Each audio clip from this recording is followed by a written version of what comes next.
ప్రభునామంలో కూడొచ్చిన మీ అందరికీ కూడా నా యొక్క హృదయపూర్వక వందనాలు చెల్లిస్తున్నాను. మరొక నూతన దినాన్ని దేవుడు మనకి జీవితాల్లో దయచేసిన విధానం బట్టి దేవునికి వందనాలు, స్తోత్రాలు. మరి ఈ యొక్క ఆరాధనను మనం ప్రారంభించుకుందాం. మన మధ్యలో సునీత అక్క ప్రారంభ ప్రార్థన చేసి ఒక ఆరాధనను ప్రారంభిస్తారు. తర్వాత తదుపరి కార్యక్రమాల్లోకి మనం వెళ్దాం. ఆరాధన అయిన తర్వాత రాకేష్ అండ్ అనిత మనల్ని ఆరాధనలో నడిపిస్తారు. ముందుగా సునీత అక్క మాకు ప్రేయర్ చేసి ఒక ఆరాధనను ప్రారంభిస్తారు.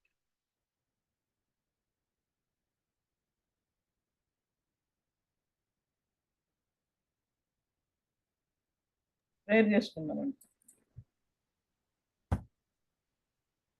ప్రేమ స్వరూపమైన ప్రేమ గల తండ్రి, కృపకలమైన మీ ఉచితమైన కృప చేత, మీ దయ చేత, మీ కనికరంతో వారమంతా కాచి కాపాడి భద్రపరిచిన విధానం బట్టి మీకు వందనాలు, స్తోత్రాలు ప్రభువా. నాయనా మరి శనివారం కూడుకును మీరు ఆశీర్వదించి దీవించండి. నాయన కూడి వచ్చిన వారందరినీ ప్రతి ఒక్కరిని మీ చేతులకు అప్పగిస్తూ ఉన్నాం. నాయన ఎవరికి ఏ విధమైన బలహీనతలు ఉన్నావో సమస్తం మీకు తెలిసిన నాయన సంపూర్ణమైన ఆరోగ్యం అనుగ్రహించండి, సహాయం చేయండి. ఇంకా నాయన ప్రార్థనకు రావాల్సిన వారిని అందరినీ నాయన నా ప్రభు త్వరగా రావడానికి సహాయం చేయండి. అయ్యా వచ్చిన వారందరినీ మీరు ఆశీర్వదించి దీవించండి ప్రభువా. నా తండ్రి వాక్యం చెప్పే వారితో మీరు నడిపించండి, పాట పాడే వారితో మీరు నడిపించండి ప్రభువా.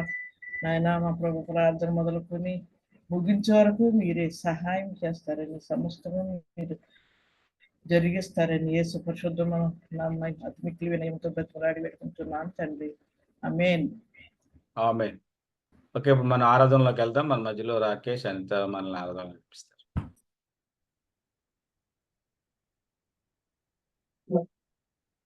అందరికి ప్రైజులు. 2 పాటలు పాడి దేవుని నామాన్ని పరుచుకుందాం. మొదటి పాట నీ కృప లేనిదే, నీ దయ లేనిదే క్షణమైన బ్రతుకులేనయ్యా. నీ కృప లేనిదే, నీ దయ లేనిదే క్షణమైన బ్రతుకలేనయా. నీ కృప లేనిదే, నీ దయ లేనిదే క్షణమైన బ్రతుకలేనయా. నేనేమై ఉన్నాను, నాకేమున్నాను, కేవలం నీ కృప.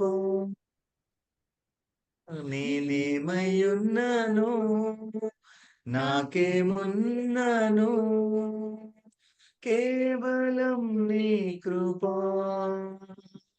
యేసయ్యా, యేసయ్యా, నీ కృప చాలయ్యా. యేసయ్యా,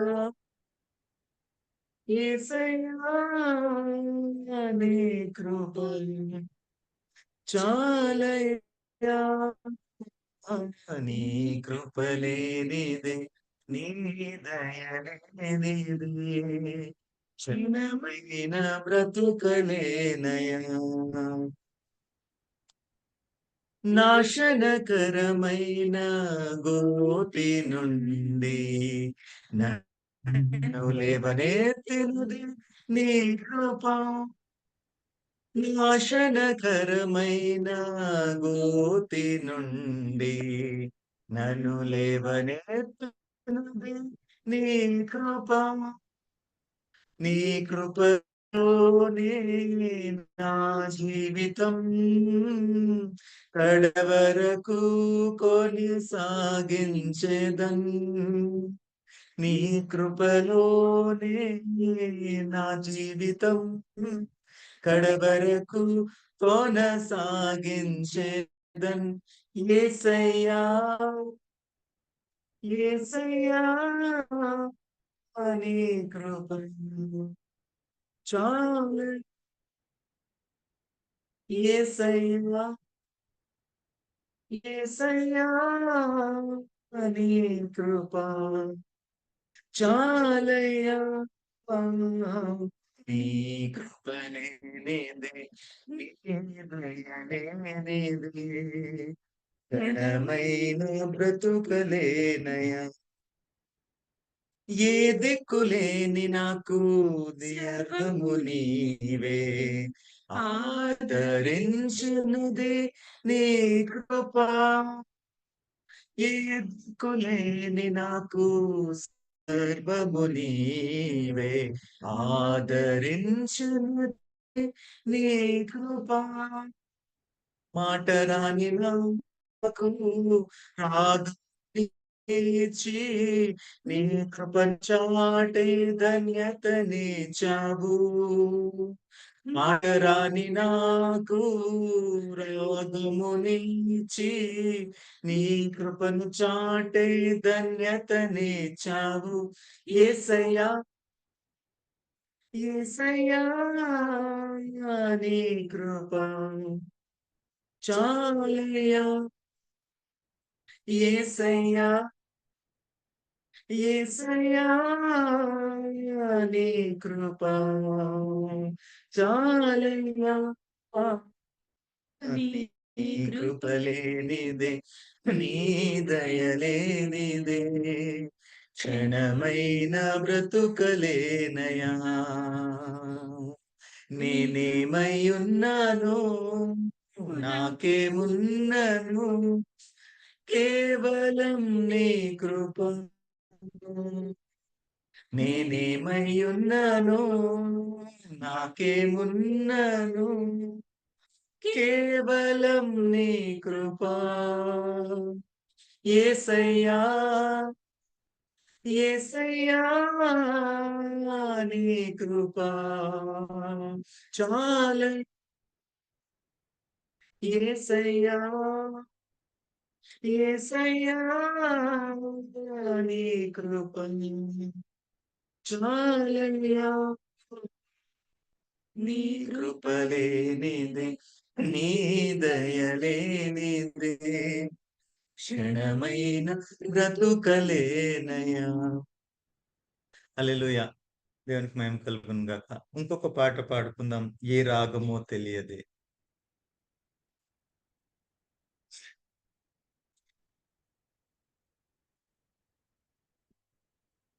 ఏ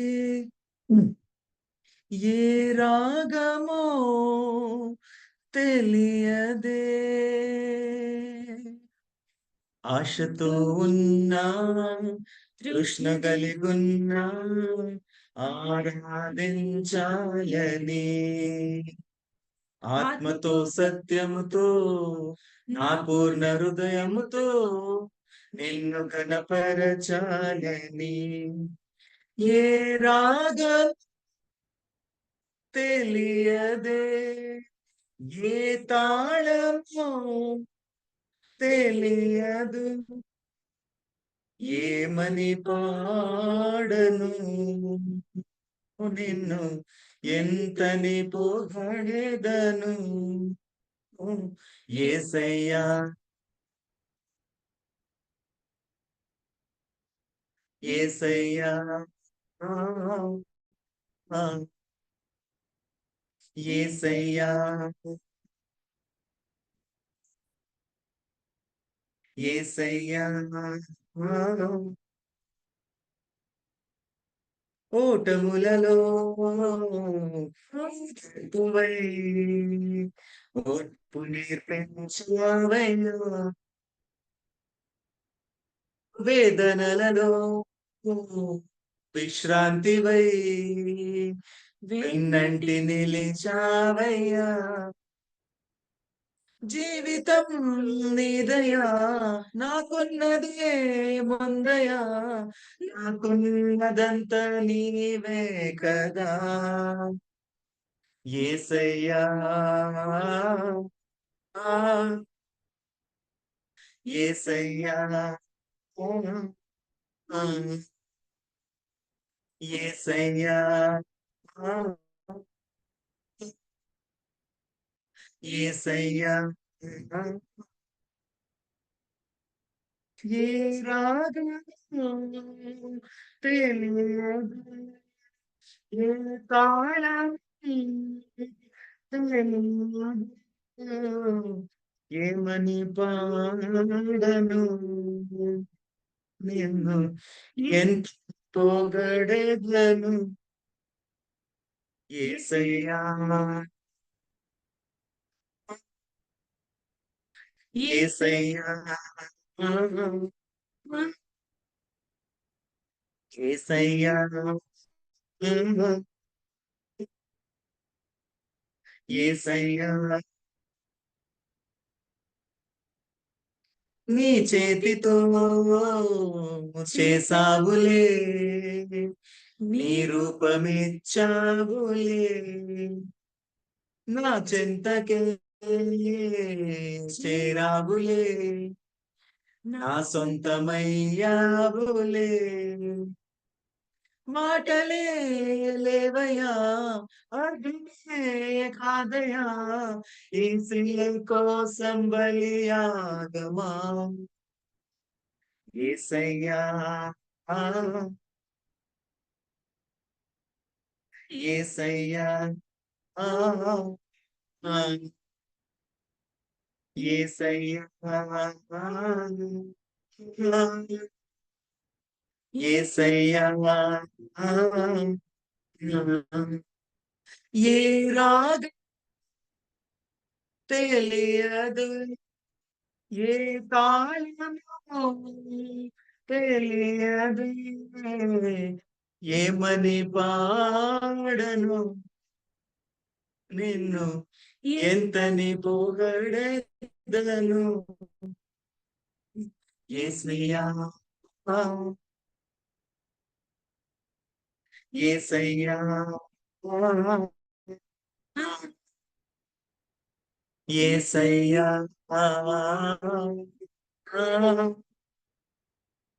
యేసయ్యా hallelujah thank you praise lord. Thank you. ఇప్పుడు కిడ్స్ టైం ఇది. కిడ్స్ ఎవరైనా సరే ఈ యొక్క సమయాన్ని ఉపయోగించుకోవచ్చు. కిడ్స్ ఉన్నారా?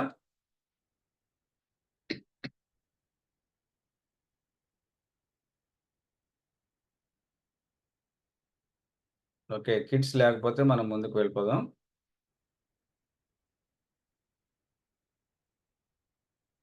ఓకే. ఈ వారంలో మన మధ్యలో బర్త్‌డేస్ ఉన్నాయి. 2 బర్త్‌డేస్. ఆహ్, అనిల్ అన్న వైఫ్ రాణి 20వ తారీఖుని బర్త్‌డే. అదేవిధంగా Raj and Sulakshmi wedding anniversary 22 August. అదేవిధంగా మరి కృష్ణారావు అన్న మెమోరియల్ సర్వీస్ కూడా ఉంటది 20వ తారీఖున. ఆగస్ట్ 20న కృష్ణారావు అన్న మెమోరియల్ సర్వీస్ కూడా ఉంది. అదేవిధంగా అన్నాజీరావు నాన్న కూడా 23వ తారీఖున ఆగస్ట్ 23వ తారీఖున చనిపోయారు. అది కూడా మనం జ్ఞాపకం చేసుకుందాం. ఇవన్నీ విషయాల్లో మన మధ్యలో పద్మజ ఉన్నదా?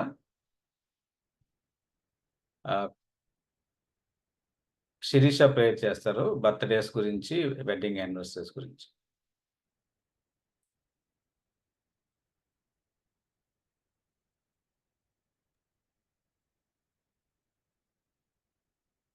ప్రార్థన చేసుకుందామండి. మహాపరిశుద్ధుడా, ప్రేమగల మా తండ్రి, కృపగల మా ప్రభువా, నీ బంగారు పాదములకు వేలాది స్తుతులు స్తోత్రములు తండ్రి. గడిచిన వారం అంతా మీ కృపలో మమ్మల్ని బలపరిచి భద్రపరిచి నాయన, మమ్మల్ని సజీవ లెక్కలో ఉంచి నాయన, మేమందరం తండ్రి ఇలా కూడుకునేటకు తండ్రి మాకు ఇచ్చిన ఈ సమయాన్ని బట్టి మీకు వేలాది స్థుతులు స్తోత్రములు చెల్లించుకుంటున్నాం తండ్రి. ఇంతవరకు తండ్రి మరి ఆరాధనలో నడిపించిన విధానం బట్టి మీకు స్తోత్రములయ్యా. మీ పరిశుద్ధాత్మ నడిపింపును దయచేయండి. ఆది నుంచి అంతం వరకు మీరు అధ్యక్షత వహించి నడిపించమని వేడుకుంటున్నాము తండ్రి. ఇదిగో నాయన మరి రాణి ఆంటీని బట్టి ప్రార్థిస్తున్నాం దేవా తండ్రి. మరి గడిచిన సంవత్సరం అంతా మీ కృపలో బలపరిచి భద్రపరిచి మంచి ఆరోగ్యంను దయచేసి నాయన మరొక నూతన సంవత్సరము ఆవిడకి దయచేసి ఉన్నారు. అందును బట్టి నీకు స్తోత్రములు చెల్లించుకుంటున్నాము. ఈ నూతన సంవత్సరంలో మేము మెండిన దీవెనలు, నూతన ఆశీర్వాదములు, నాయన మంచి ఆరోగ్యము తండ్రి మరి ఆమెకు దయచేయమని, వారి కుటుంబం అంతటిని దీవించి ఆశీర్వదించి మీలో తండ్రి ఇంకా ఆత్మీయంగా బలపడగలుగుటకు సహాయం దయచేయండి. అలాగే తండ్రి మరి రాజ్ అంకుల్స్, లక్ష్మి ఆంటీ యానివర్సరీని బట్టి మీ పాదాల చెంతకు వస్తున్నాం నాయన. వారి జీవితంలో తండ్రి మీరు ఎన్నో మేలు చేసి ఎన్నో సంవత్సరంలో దీవించి ఆశీర్వదించి నడిపించున్నారు. మరొక సంవత్సరం తండ్రి వారి వైవాహిక జీవితంలో తండ్రి మరొక సంవత్సరాన్ని మీరు యాడ్ చేసినందుకు మీకే వందనాలు. ఈ సంవత్సరం అంతా తండ్రి మీ మేలున్న ఉపకారాలు వారి జీవితంలో చేయండి. వారి కుటుంబాన్ని ఆశీర్వదించండి. వారి బిజినెస్ లో వారి వర్క్స్ లో మీరుండి నడిపించమని వేడుకొంచున్నాం. ఆత్మీయంగా బలపరచండి.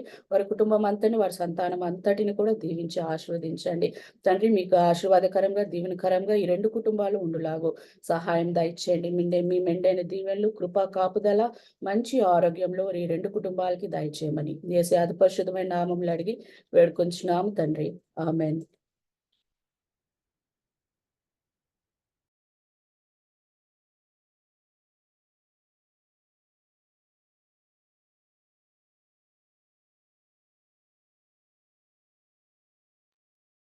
Please unmute.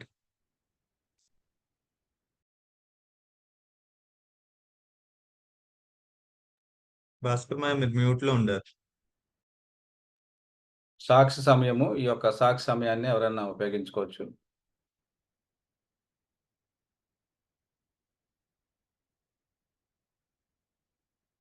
ఓకే, డిఎస్పీ అన్న సాక్ష్యం చెప్తున్నారు.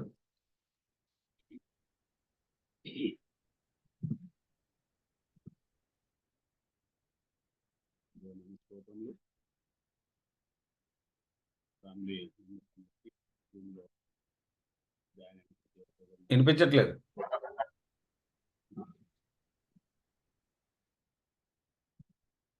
వినిపిస్తుందా?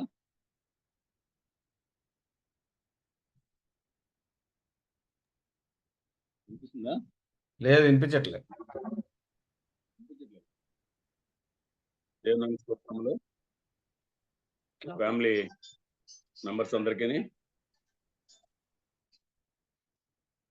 ఈ జూమ్ లో జాయిన్ అయిన ప్రతి ఒక్కరికి కూడా నా హృదయపూర్వక వందనాలు తెలియజేస్తున్నాను. నేను సాక్ష్యం చెప్తాను. అది చిన్న బుక్ ఉంది అక్కడ. అయితే మీ అందరికీ తెలుసు, ఫ్యామిలీలో మన ఫ్యామిలీ మెంబర్స్ అందరికీ తెలుసు, డానీకి బీటెక్ అయిపోయిన తర్వాత జాబ్ చేశాడు. ఒక 1 month చేసినట్టున్నాడు గచ్చిబౌలిలో. అది వాడికి సంబంధించింది కాదు. అయితే మానేమని చెప్పాను నేను. అంత లాంగ్ అవుతుంది, నీకు సరైనది కాదు కాబట్టి మానేసే అని చెప్పేసి అంటే మానేసాడు. మానేసిన తర్వాత ఏదో కోర్స్ చేస్తానన్నాడు, చేయమన్నాను. అయితే వాళ్ళ ఫ్రెండ్స్ చెప్పాను, వినిపించట్లేదు. వాళ్ళ ఫ్రెండ్స్ అందరూ కూడా బయటికి వెళ్ళాలని చెప్పేసి అనుకుంటున్నారు. అనుకుంటే ఇంటికి వచ్చి వాళ్ళ అమ్మతో చెప్పాడన్నమాట, నేను కూడా బయటికి యూకే కానీ లేకపోతే జర్మనీ అనుకున్నాడు ఫస్ట్. అసలు యాక్చువల్గా జర్మనీ అయితే లాంగ్వేజ్ కావాలన్నాడు. రావాలి, ఆ లాంగ్వేజ్ వాళ్ళకి జర్మనీ రావటం కొద్ది ఫ్రీ ఎడ్యుకేషన్ అంట అక్కడ ఇటలీలో. సరే అని చెప్పేసి నీ ఇష్టం, అయితే నాకైతే ఇష్టం లేదు, అంటే ప్రపంచం ఎక్కడికి వెళ్ళలేదు కదా. సరే అని చెప్పేసి, అయితే నేను ప్రీ ప్లాన్డ్ గా లేను కదా, వాడు వెళ్తాడని కూడా తెలియదు. అంటే దేవుడు చేసిన అద్భుతాన్ని బట్టి నేను ఈ సాక్ష్యం చెప్తున్నాను. సరే అయితే చెప్పిన వెంటనే వాళ్ళ అమ్మ ఏడ్చేసింది ఫస్ట్. ఇంత దూరం వెళ్తావా అది ఇది అని. సరే ఏదేమైనప్పటికి కూడా సరే వెళ్తానంటే నీ ఇష్టం నాన్న, మరి మేమేదో ప్రయత్నం చేస్తామని చెప్పేసి అన్నాము. అయితే సేవింగ్స్ అన్నవి నా దగ్గర ఏమీ లేవు. ఎప్పుడు వచ్చినాయి అప్పుడు ఖర్చు పెట్టుకోవటం, లేకపోతే మనకు సరిపోతాయి. సేవింగ్స్ అనేవి లేవు, అప్పులు కూడా లేవు. అప్పులు అంటే ₹1,00,000 అటు ఇటు ఉంటాయి, అవి కామన్ అయ్యి ప్రతి కుటుంబంలోనూ. దేవుని కృపను బట్టి అప్పులు కూడా లేవు, సేవింగ్స్ కూడా లేవు. మరి ఏం చేయాలి? మనకు ఆయుధం ఒకటి ఉంది, ప్రార్థన. సరే ప్రార్థన చేద్దాం, దేవుని చిత్తం అని చెప్పేసి నేను నీకు ఇష్టమైతే ప్రభువా పంపించని చెప్పేసి నేను ఎక్కువ ప్రార్థన చేస్తున్నాను. ఎక్కువ అంటే గంటలు చేయను. నాకు ఎంత సమయం అంటే అంత సమయంలోనే చేస్తాను. నాకు కావాల్సినవన్నీ నేను, దేవా నీ చిత్తం అయితే నాకు ఈ సహాయం చేయని చెప్పేసి నేను అడిగినప్పుడు, తర్వాత ప్రార్థన చేసిన తర్వాత సురేష్‌తో మాట్లాడాను, పెద్దతోటి. సరే అన్నా చెయ్యి, అయితే ప్రయత్నం చేయండి, ఏమన్నా చూద్దాంలే. నేను అడగలేదు అసలు సురేష్‌నైతే. ఏమన్నా ట్రై చెయ్యి, నేనేమన్నా చేస్తానని చెప్పేసి.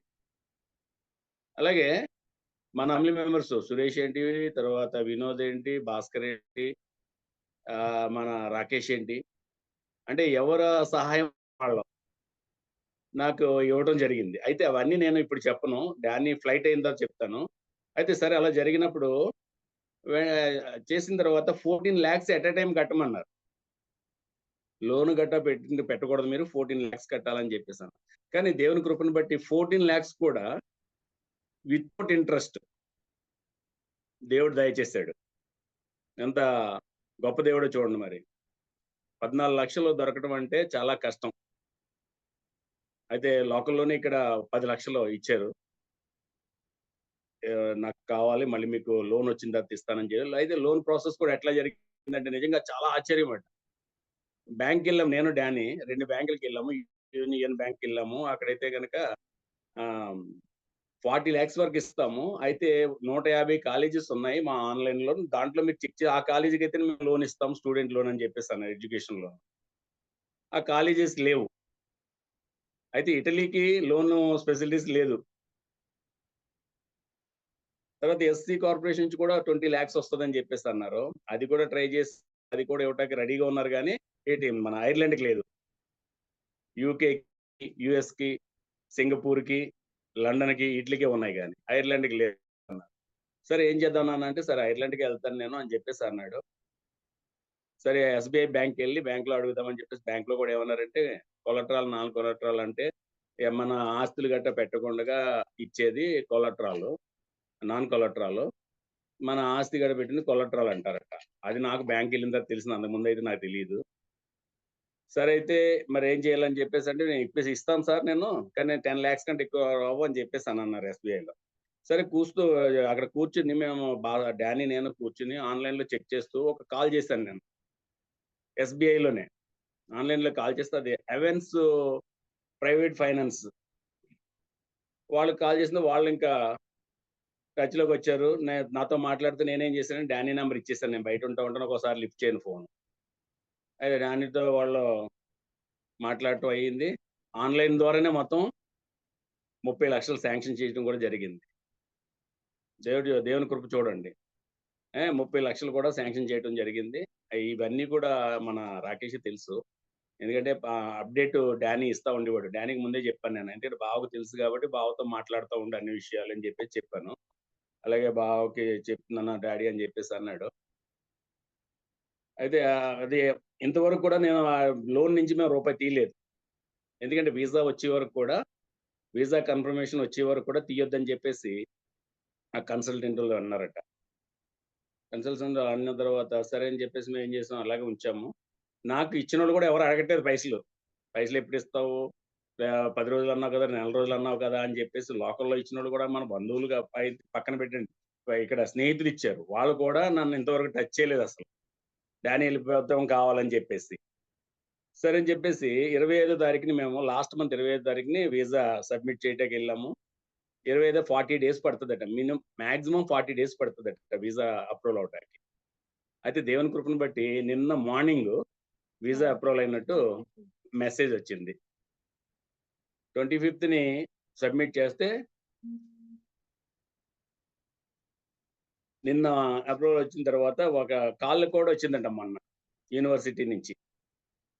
ఎంబసీ నుంచి అక్కడ ఐర్లాండ్ ఎంబసీ ఉంటది. వాళ్ళ దగ్గర నుంచి కాల్ కూడా వచ్చింది. "నువ్వు ఎందుకు వస్తున్నావు? ఏంటి?" అని కొన్ని క్వెషన్స్ ఏసారంట డానీ. ఆ క్వెషన్స్ అన్నిటికి ఆన్సర్ చెప్పి 4 మినిట్స్ మాట్లాడారట. ఇంకా సరే ఈ వీక్‌లో అయిపోద్దని చెప్పేసి పెట్టేసారట. కానీ నెక్స్ట్ డేనే వాడికి అప్రూవల్ వచ్చింది. అయితే ఈరోజు ఏంటంటే మళ్ళీ డిస్పాచ్ అయిందని చెప్పేసి కూడా నిన్న మార్నింగ్ మళ్ళీ నిన్న ఈవినింగ్ 3:00 అలాగా డిస్పాచ్ అయింది నీది డాక్యుమెంట్స్ అని చెప్పేసి మళ్ళీ వాడికి మెయిల్ వచ్చింది. మెయిల్ వచ్చింది. నేను వైజాగ్ నుంచి వస్తున్నాను మార్నింగ్ నిన్న. నాకు ఫోన్ చేసి చెప్పాడు. డాడీ ఇలాగా నాకు వీసా కన్ఫర్మ్ అయిపోయిందని చెప్పేసి. మళ్ళీ ఈరోజు ఏంటంటే నేను మళ్ళీ బయటికెళ్ళాను. టికెట్ గట్టా అన్నీ చూద్దామని చెప్పేసి. టికెట్ ఇష్యూ చేద్దాము. అసలు ఇప్పుడు ఎలా ఉంది ఏంటని చెప్పేసి నేను ఇక్కడి నుండి మాట్లాడటం ఎందుకని నేను ఆఫీస్‌కెళ్ళాను. ఆఫీస్‌కెళ్ళి టికెట్ అన్నీ చూస్తున్నప్పుడు అయితే అది బ్లాక్ చేసి పెట్టాను. ఈవినింగ్ 6 వరకు ఇష్యూ చేద్దామని చెప్పేసి. అయితే 50,000 ఎంతో అని చెప్పేసి అన్నారు. అయితే 10థ్ అనుకున్నాము. 7థ్‌కే టికెట్ కన్ఫర్మ్ అవ్వడం జరిగింది. టికెట్ బుక్ చేసిన తర్వాత ఇంకా ఇష్యూ చేయలేదు. మళ్ళీ ప్రశాంతి ఫోన్ చేసింది 5:00కి. ఫోన్ చేసి డాక్యుమెంట్ వచ్చేసింది, పాస్పోర్ట్ వచ్చేసింది, స్టాంపింగ్ అయ్యి అని చెప్పేసి కొరియర్లో. నిన్న మెయిల్ వచ్చింది, ఈ రోజు మళ్ళీ కొరియర్లో డాక్యుమెంట్ కూడా వచ్చేసింది, పాస్పోర్ట్, ఒరిజినల్ పాస్పోర్ట్ స్టాంప్ అయ్యి వచ్చేసింది. అది నేను ఇంకా ఓపెన్ చేయలేదు, నేను ఇప్పుడే వచ్చాను జస్ట్.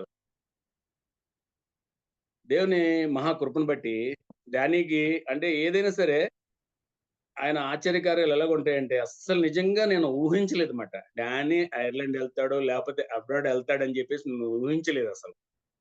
కానీ దేవుని మహాకృపను బట్టి ఆయన చిత్తం, ఆయన ప్రణాళిక మరి ఎలాగుందో తెలియదు కానీ మీ అందరి యొక్క ప్రార్థనలు బట్టి మన ఫ్యామిలీ ప్రార్థనలు మాత్రం చాలా బలమైనవి,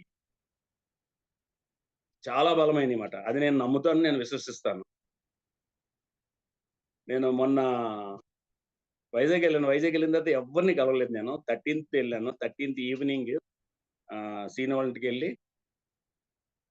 తర్వాత నా నైట్ ఉన్నాను. నైట్ పడుకున్న తర్వాత మార్నింగ్ లేసి నేను అశోక్‌కి ఫోన్ చేశాను. ఫోన్ చేసి నేను కూడా వస్తానని అన్నాడు. కానీ సోను ఉన్నాడు. సోను వస్తున్నాడు లంచ్‌కి అని చెప్పేసి, సరే మరి వాడితో పెట్టుకుంటే లేట్ అవుతుందని చెప్పేసి నేను గాజువాక్ వెళ్ళాను. 2 నిమిషాలు చెప్తాను. అయితే గాజువాక్ వెళ్ళేటప్పటికి గాజువాక్‌లో చిన్న పని ఉంది. ఆ పని చూసుకొని నేను సామిలన్న కలవటానికి వెళ్ళానన్నమాట. అంటే చాలా సార్లు వైజాగ్ వెళ్తున్నాను కానీ సామిలన్న ఇంటికి వెళ్ళట్లేదు. ఆ కట్టిన ఇంటికి కూడా నేను ఫస్ట్ టైం వెళ్ళాను. ప్రిస్కిల్లాకి ఫోన్ చేశాను. ఫోన్ చేస్తే చెప్పింది. లొకేషన్ చెప్తే నేను వెళ్ళాను. వెళ్ళేటప్పటికి సామిలన్న చూస్తే నాకు చాలా బాధ అనిపించింది, సంతోషంగా అనిపించింది. ఎందుకంటే ఆయన చూడగలిగాను, మాట్లాడగలిగాను. కొంచెం స్పెండ్ చేశాను నేను. ఒక మోర్ దెన్ 2, 3 అవర్స్ నేను అక్కడ స్పెండ్ చేశాను.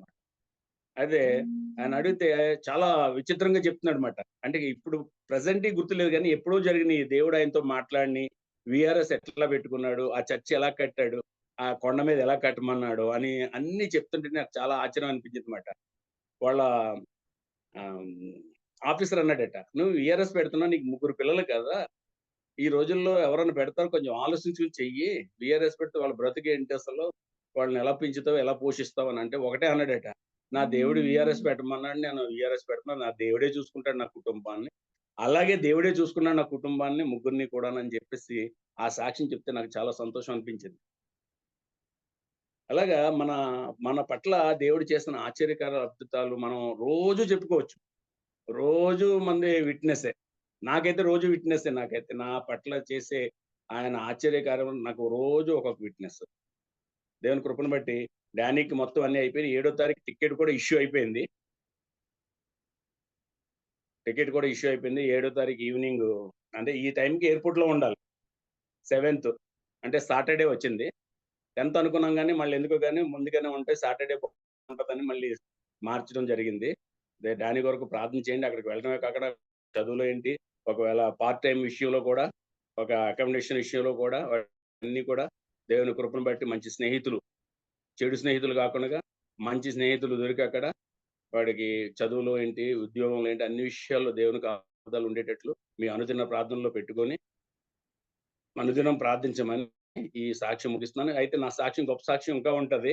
అయితే డానీ ఆఫ్టర్ ఫ్లై తర్వాత నేను మళ్ళీ ఇంకొక సాక్ష్యం ఉంటది నాది. అప్పుడు అన్నీ కూడా వివరించి అప్పుడైతే నాకు కొంచెం టైం కూడా ఇవ్వాల్సొస్తది. దేవుడి కొద్ది మాటల్ని దీవించును గాక. ఆమేన్.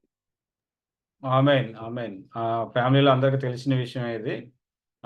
మరి దేవుడు డానీ పట్ల చేసిన కార్యాన్ని బట్టి దేవునికి వందనాలు, స్తోత్రాలు చెల్లిస్తున్నాను. ఇంకెవరైనా సాక్ష్యం చెప్తారా? ఓకే. ఇంకెవరు సాక్ష్యం చెప్పకపోతే మనం ముందుకు వెళ్ళిపోదాం.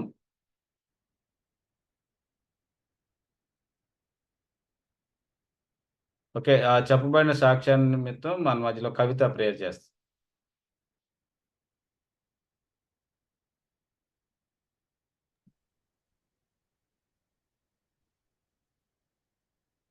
స్తోత్రం స్తోత్రం స్తోత్రం స్తోత్రం నాయన పరిశుద్ధుడా, ప్రేమ కలిగిన తండ్రి, కృప కలిగిన దేవా, మీ కృపకై స్తోత్రం తండ్రి, మీ కనికరానికై స్తోత్రం ప్రభా. ఈ దినం తండ్రి మేము జూమ్ మీటింగ్ లో తండ్రి ప్రభా ఫ్యామిలీ గ్రూప్ గా తండ్రి ఏర్పడి తండ్రి మీ సన్నిధిలో మోకరించండి, ప్రార్థించుకుని ఆరాధించుకుని ప్రభా ఈ సహవాసంలో తండ్రి మేమందరం తండ్రి ఉండడానికి మీరు ఇచ్చిన మంచి ఆరోగ్యానికై తండ్రి, ఆయుష్కై, నెమ్మదికై స్తుతి స్తోత్రం చెల్లించుకుంటున్నాను ప్రభా. ఇది నాన్ని బట్టి ప్రభా వందనాలు చెల్లించుకుంటున్నాం ప్రభా. డిఎస్పి మాయ చెప్పిన తండ్రి సాక్ష్యాన్ని తండ్రి బట్టి వందనాలు చెల్లించుకుంటున్నాను తండ్రి. తనకిచ్చిన గొప్ప సాక్ష్యాన్ని బట్టి వందనాలు ప్రభా తండ్రి. మా విశ్వాసం పరిపూర్ణం అవుట తండ్రి మీరు తండ్రి మమ్మల్ని బలపరుస్తున్న విధానాన్ని బట్టి స్తుతి స్తోత్రం చెల్లించుకుంటున్నాను. చెప్పబడిన సాక్ష్యం ప్రభా ప్రతి ఒక్కళ్ళ తండ్రి ప్రభా తండ్రి అది పని చేసి ప్రభా మా విశ్వాసాన్ని తండ్రి మేము తండ్రి పెంపొందించుకునే వారుగా తండ్రి ఉండేలాగా సహాయం దయచేయమని వేడుకుంటున్నాను ప్రభా. తండ్రి డిఎస్పి మాయని తండ్రి కుటుంబాన్ని తండ్రి మీరు జ్ఞాపకం చేసుకున్నారు తండ్రి, అంచెలంచెలుగా దీవించినారు నాయన, హెచ్చించినారు ప్రతి విషయంలో తండ్రి మీరు చాలనంత దేవుడిగా ఉన్నారు తండ్రి. చక్కని ఆలోచన చెప్పి నడిపిస్తున్నారు తండ్రి. చేయి పట్టుకుని తండ్రి పరమ తండ్రిగా ఉండి ప్రభా తండ్రి మీరు చేస్తున్న మేలులు మహోపకారాలను బట్టి వందనాలు చెల్లించుకుంటున్నాను. అవును ప్రభా, మా జీవితాంతం స్తుతించిన తండ్రి, మా స్తుతులు కొద్దివే ప్రభా. మీ మేలులు మీ మహోపకారాలు తండ్రి మేము జీవితాంతం తలంచుకున్నప్పటికీ ప్రభా అవి కొద్దివే అని తండ్రి ప్రభా ఒప్పుకుంటున్నాం నాయనా. తండ్రి మీరు చేసిన మేలులకై వందనాలు తండ్రి, కృపలకై వందనాలు చెల్లించుకుంటున్నాను తండ్రి. మీరు ప్రేమిస్తున్న విధానానికై స్తోత్రం ప్రభా. తండ్రి మా బిడ్డల్ని జ్ఞాపకం చేసుకుని తండ్రి మీరు చూపిస్తున్న తండ్రి ప్రేమను బట్టి వందనాలు చెల్లించుకుంటున్నాను ప్రభా. డానీని బట్టి మీ పాదాల దగ్గర వందనాలు చెల్లించుకుంటున్నాను ప్రభా. డానీ భవిష్యత్తుని తండ్రి మీ దయగలిగిన హస్తానికి అప్పగించుకుంటున్నాను ప్రభా. దేవుని దయందును మనుషుల దయందు తండ్రి వర్ధిల్లే కృపను దయచేయండి. వెళ్తున్న మార్గం అంతట్లో తండ్రి మీరు తోడే ఉండండి. యవ్వన కాలంలో తండ్రి ప్రభా మీ కాడి మోస బిడ్డక తండ్రి డానీ నుంచి మనం వేడుకుంటున్నాను.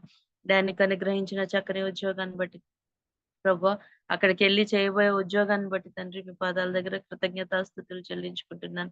ప్రతి విషయంలో కృతజ్ఞతాస్తుతులతో తండ్రి తన మీ అందు తండ్రి భయభక్తులు కలిగి తండ్రి ఉండేలాగా సహాయం దయచేయండి. అవును ప్రభా, తండ్రి కోరిన విధానంగా ప్రభా మన దేవుని అందు భయభక్తులు కలిగిన మంచి స్నేహితులను బిడ్డలను దయచేయండి.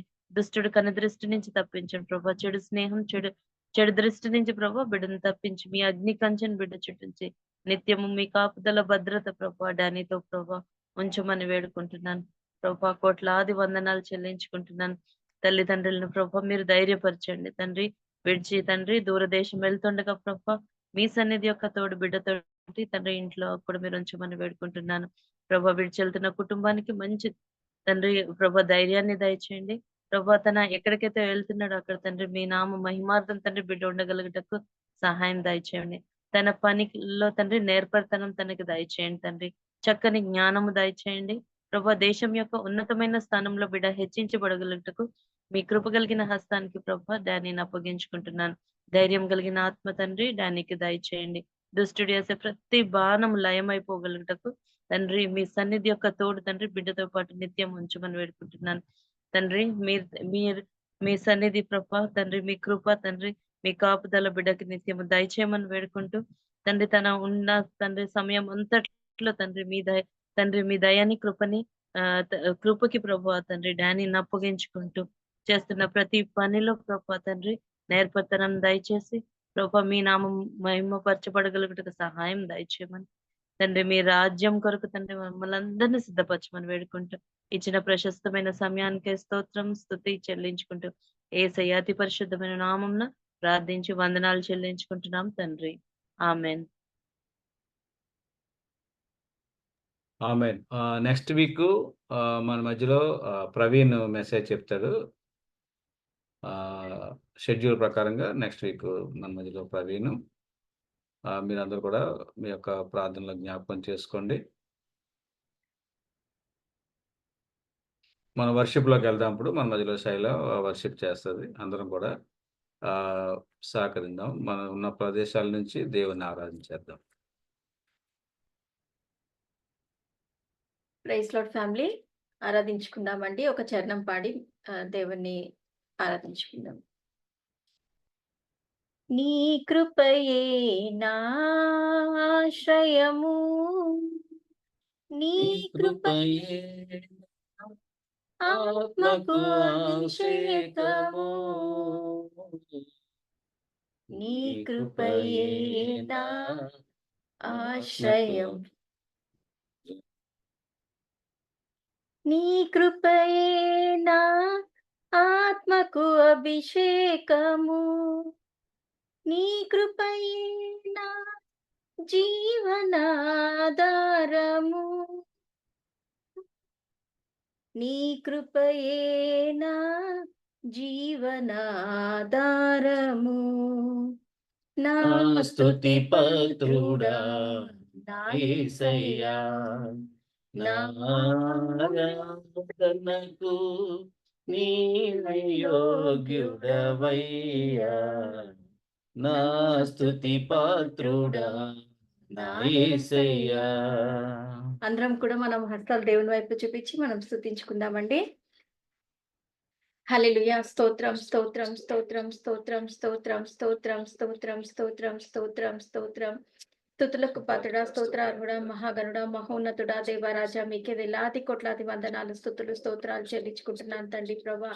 యేసయ్య, ఇలా చిన్న మందగా కూడుకొని నిన్ను స్తుతించడానికి, ఆరాధించడానికి, గణపరచడానికి మాకిచ్చిన ఈ గొప్ప తరుణాన్ని బట్టి మీకు స్తోత్రాలు చెల్లించుకుంటున్నాను తండ్రి ప్రభా. అవును దేవా యేసయ్య, అది నీ ప్రణాళిక ప్రభా. యేసయ్య, మేము నమ్ముచున్నాం యేసయ్య. యేసయ్య, ఎవ్వరికీ లేని గొప్ప తండ్రి ప్రభా తరుణాన్ని తండ్రి ప్రభా మీరు మా కుటుంబాలకి దయచేసిన విధానం బట్టి మీకు స్తోత్రాలు చెల్లించుకుంటున్నాను తండ్రి ప్రభా. యేసయ్య, మాకిచ్చిన తండ్రి ప్రభా ఈ రక్షణను బట్టి మీకు స్తోత్రాలు చెల్లించుకుంటున్నాను తండ్రి ప్రభా. యేసయ్య, మా కుటుంబాల్లో తండ్రి ప్రభా మీరు చేస్తున్న అద్భుతాలని, ఆశ్చర్య కార్యాలని బట్టి మీకు స్తోత్రాలు చెల్లించుకుంటున్నాను తండ్రి ప్రభా. అనారోగ్య పరిస్థితిలో ఉన్న బిడ్డల్ని తండ్రి ప్రభా ముడుతున్నారు ప్రభా, స్వస్థపరుస్తున్నారు ప్రభా, మీకు స్తోత్రాలు చెల్లించుకుంటున్నాను.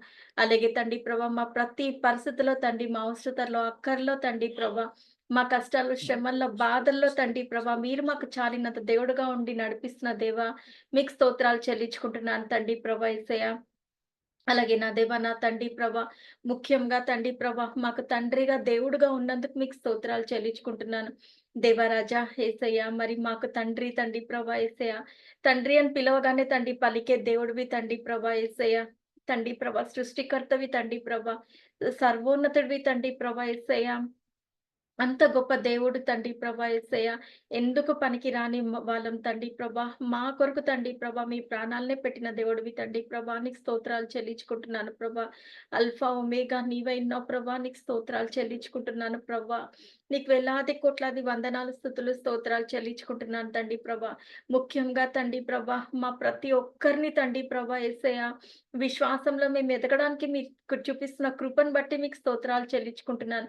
చిన్న బిడ్డలు తండ్రి ప్రభాతో తండ్రి ప్రభా వాళ్ళు స్తుతించుతుండగా తండ్రి ప్రభా యేసయ్య, మీరు స్తుతుల పైన ఆసీనుడై ఉన్నారు ప్రభా, మీకు స్తోత్రాలు చెల్లించుకుంటున్నాను తండ్రి ప్రభా. అవును తండ్రి ప్రభా, మాలో ఏ మంచితనం లేనప్పటికీ తండ్రి ప్రభా నీ కృప ద్వారా తండ్రి ప్రభా మీ ప్రేమతో మమ్మల్ని ప్రేమిస్తున్నావు యేసయ్య, మీకు స్తోత్రాలు చెల్లించుకుంటున్నాను.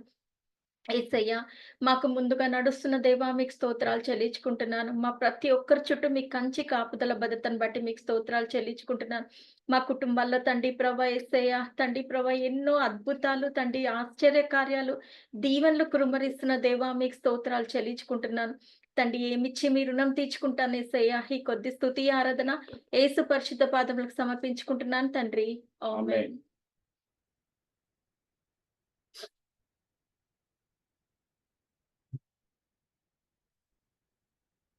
దేవుని నామానికి మహిమ కలుగును గాక. ఇప్పుడు మన మధ్యలో డిఎస్ పన్న ఫ్యామిలీ మా బైబిల్ పాట పాడుతూ మనకు ముందు నడిపిస్తారు.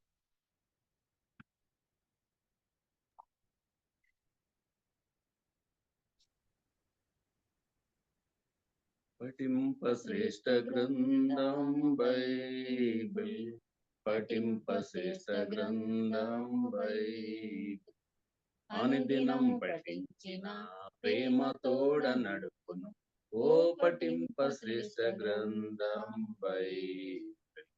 The best book to read is the Bible. The best book to read is the Bible. If you read it every day, it will help you on the way. Oh, the best book to read is the Bible.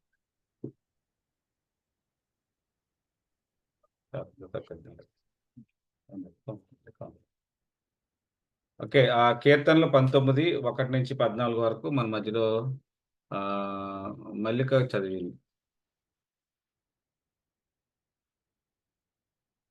వచ్చాను అయ్యా. Okay,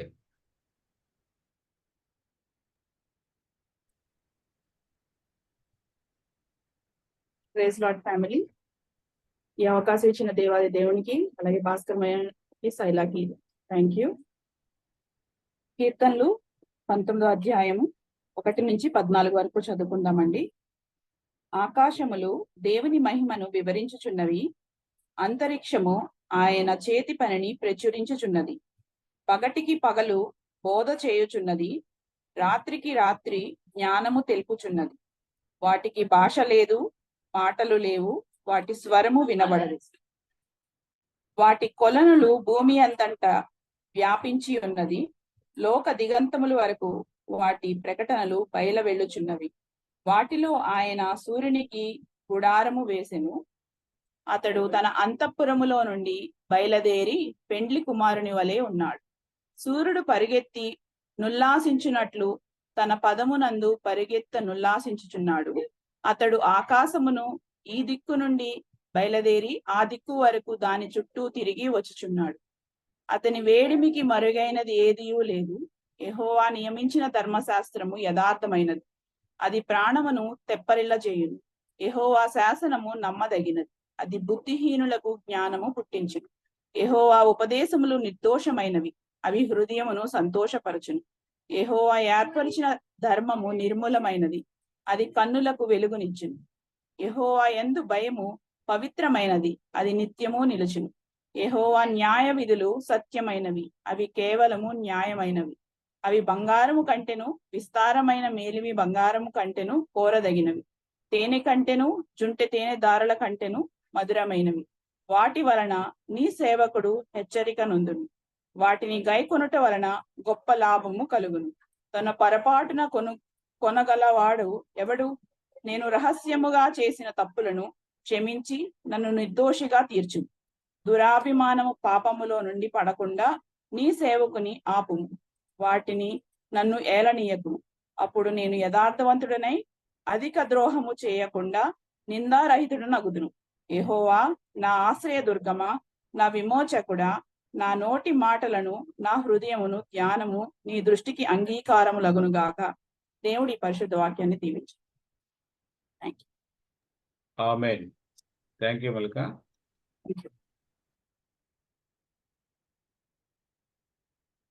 okay, మనం ఇప్పుడు message లోకి వెళ్తున్నాం. మన మధ్యలో సురేష్ వాక్య పరిచర్య చేయడానికి సిద్ధంగా ఉన్నారు.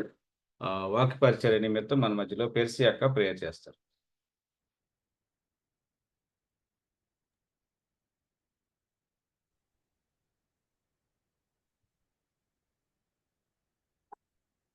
ప్రార్థన చేసుకుందామండి. వాక్యం నిమిత్తము. మహాగణుడా, మహోన్నతుడా, గొప్ప దేవ, పరిశుద్ధుడా, నీతిమంతుడా, నీతి సూర్యుడా, ఆశ్చర్యకరుడా, ఆలోచనకర్త, మీకే వందనాలు, స్తుతులు, స్తోత్రం చెల్లించుకుంటున్నాను ప్రభు. నా దేవ, ఇంతవరకు నా ప్రభు నాయన ఈ యొక్క నా ప్రభు ప్రార్థన కూడిక మొదలు నుంచి నా ప్రభు ఇంతవరకు నాయన మీ సన్నిధి తోడుగా ఉంచి నాయన ఈ యొక్క కరెంట్ కూడా నా ప్రభు నాయన పోకుండా మీరు కాపాడి నా దేవ ఇంతవరకు మీరు చేసిన గొప్ప మేలుకై మీకు వందనాలు. ఇదిగో ప్రభు నాయన ఇప్పుడు వాక్యం నా ప్రభు చెప్పనయ్యున్న నీ బిడ్డని నా ప్రభు మీ చేతులకు అప్పగించుకుంటున్నాను. నాయన పెద్దబాబు ద్వారా నాయన మా కుటుంబాలకు నాయన ఏమి వాక్యం నాయన వినిపించినయ్యన్నారో నా ప్రభు బిడ్డను మరుగుపరిచి మీరు మాట్లాడమని ఇదిగో నాయన వాళ్ళ కుటుంబానికి మా కుటుంబాలందరికీ కూడా నాయన మీరు నా తండ్రి వాక్యం ద్వారా మమ్మల్ని అందరిని బలపరిచి నాయన మీరే మహిమా ఘనత పొందమని వేడుకుంటున్నాను. ఇదిగో నాయన పెద్దబాబుని శిరీషాన్ని బిడ్డల్ని మీరు దీవించండి, కుటుంబాన్ని మీరు దీవించండి నాయన. బిడ్డలు మీ స్వాధీనంలో ఉంచుకొని బిడ్డ ద్వారా మీరు మాట్లాడమని యేసు నామములో అడిగి వేడుకుంటున్నాను తండ్రి. ఆమేన్. ఆమేన్. ఆమేన్. మనం ఇప్పుడు ముఖ్యమైన అంశానికి వెళ్తున్నాము. మన మధ్యలో సురేష్ వాక్య పరిచయం చేయడానికి సిద్ధంగా ఉన్నారు. ఈ సమయాన్ని సురేష్కి ఇస్తున్నారు.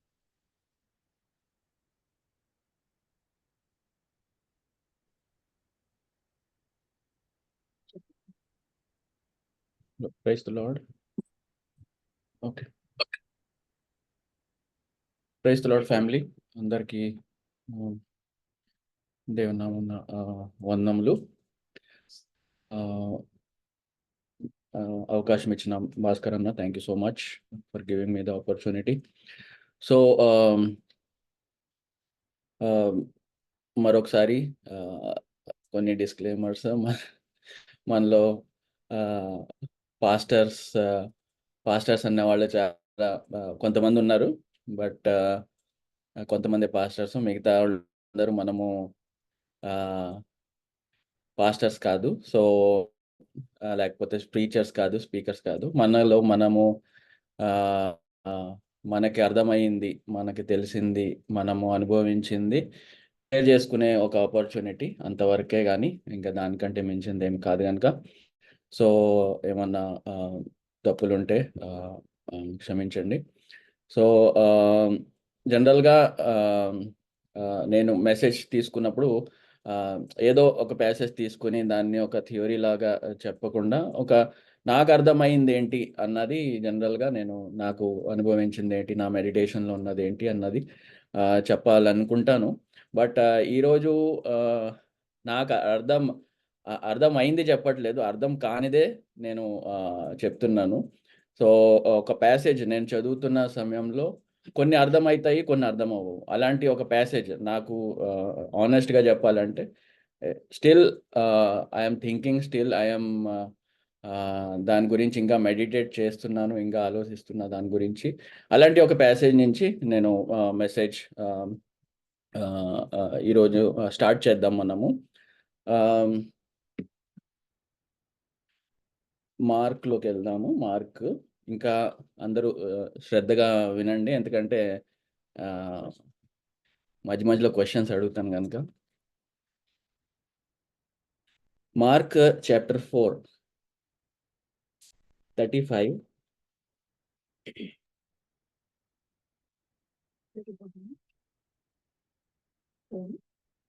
మార్క్ చాప్టర్ 4వ అధ్యాయము, మార్క్ 4వ అధ్యాయము 35 నుంచి 41 వరకు చదువుకుందాం. మెల్లిమెల్లిగా శిరీష చదువుతుంది, మధ్య మధ్యలో బ్రేక్ చేయండి.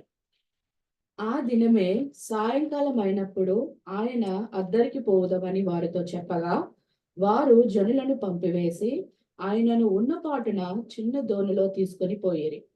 ఆయన వెంబడి మరికొన్ని దోణిలు వచ్చెను. సో ఇక్కడ ఏం చూస్తున్నామంటే, ఇక్కడ చాప్టర్ 4 స్టార్టింగ్లో మనం చూస్తే జీసస్ ఏం చేస్తున్నారంటే ఒక లేక్ పక్కన కూర్చుని టీచ్ స్టార్ట్ చేస్తున్నారు. అంటే ఇంకా చాలా మంది క్రౌడ్ వచ్చేస్తున్నారు అనమాట. అలాగా రోజంతా చెప్పుకుంటా పోతే సాయంత్రం వరకు నేను అనుకుంటున్నా ఇంకా టయర్డ్ అయిపోయారు జీసస్.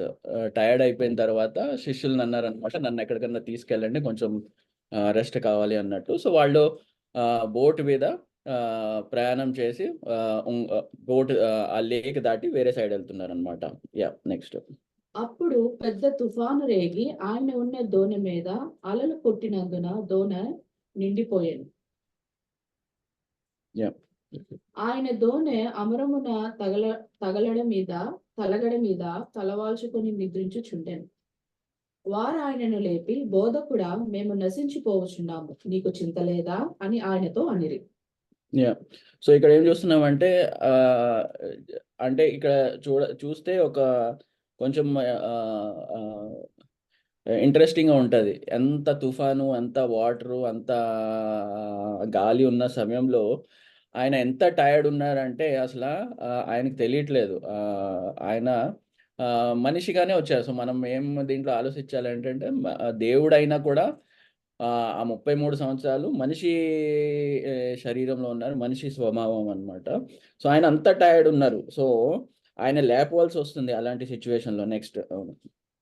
అందుకు ఆయన లేచి గాలిని గద్దించి నిశ్శబ్దమై ఊరకుండమని సముద్రముతో చెప్పగా, గాలి అణిగి మిక్కిలి నిమ్మలమాయను. సో అక్కడ ఒక మనం ఏం చూస్తున్నామంటే ఒక మిరాకల్. జీసస్ నేచర్ మీద ఆయన ఒక మాటతో ఆయన శాసించారనమాట. అప్పుడు ఆయన, మీరెందుకు భయపడుచున్నారు, మీరు ఇంకనూ నమ్మిక లేక ఉన్నారా అని వారితో చెప్పాను. వారు మిక్కిలి భయపడి, ఆయన ఎవరో, గాలియు సముద్రంను ఈయనకు లోబడుచున్నవని ఒకరితో ఒకరు చెప్పుకొనిరి. సో ఇప్పుడు ఇక్కడ పరిస్థితి ఏంటంటే, శిష్యులకి ముందు కంటే ఇప్పుడు గాలి ఆగిపోయిన తర్వాత ఇంకా ఎక్కువ భయం పుట్టింది. ముందు గాలి వలన భయం పుట్టింది. ఇప్పుడేమో ఇంకా భయపడిపోతున్నారు. అబ్బాయి ఈయనెవరు అసల ఒక ఒక మాటతో గాలి ఆగిపోతుంది అని ఇప్పుడు ఇంకా మరీ భయపడిపోయారనమాట. So they were terrified. ఇంగ్లీష్‌లో they are terrified and asked each other and who is this even winds and waves obey. So ఇక్కడ మనము గ్రహించవలసిన విషయం ఏంటంటే వీళ్ళు నార్మల్ బిలీవర్స్ కాదు. వీళ్ళు డిసైపుల్స్. ఆ క్రౌడ్ కాదు. క్రౌడ్ అక్కడ వెనకాల లేక్ దగ్గర ఉండిపోయారు. వీళ్ళు డిసైపుల్స్. సో వీళ్ళు డిసైపుల్స్ అంటే ఆళ్ళ ఆళ్ళ సమస్తం ఒక మాటతో వాళ్ళ జీవితము, వాళ్ళ వర్క్, వాళ్ళ ప్రొఫెషన్, ఫ్యామిలీ అంతా వదిలేసిన వచ్చిన వాళ్ళు ఒకళ్ళొకళ్ళు ఏమడుగుకుంటున్నారు, అరే ఈయనెవరు అని ఇప్పుడు క్వశ్చన్ వస్తుంది వీళ్ళకి. ఈయనెవరు ఇంత ఇలాంటి అద్భుత కార్యం చేస్తున్నాడని సో అడుగుతున్నాడు.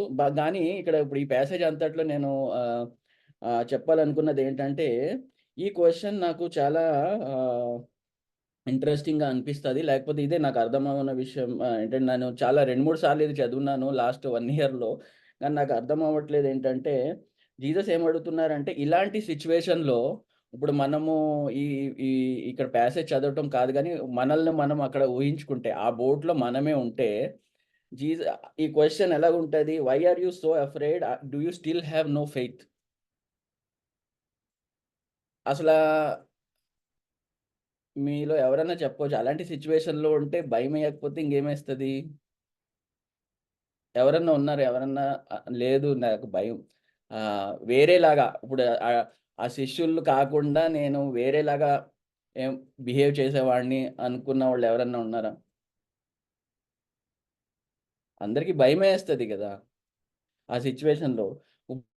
ఈయనైతే డిసైపుల్స్ అయితే బోట్ ఎక్కారు. నేనైతే బోటే ఎక్కేవాడిని కాదు ఫస్ట్ ఆఫ్ ఆల్. ఇప్పుడు నాకు కొంతమంది ఇక్కడ ఫ్రెండ్స్ ఉంటారు. వాళ్ళు క్రూజ్ వెళ్దామంటారనమాట.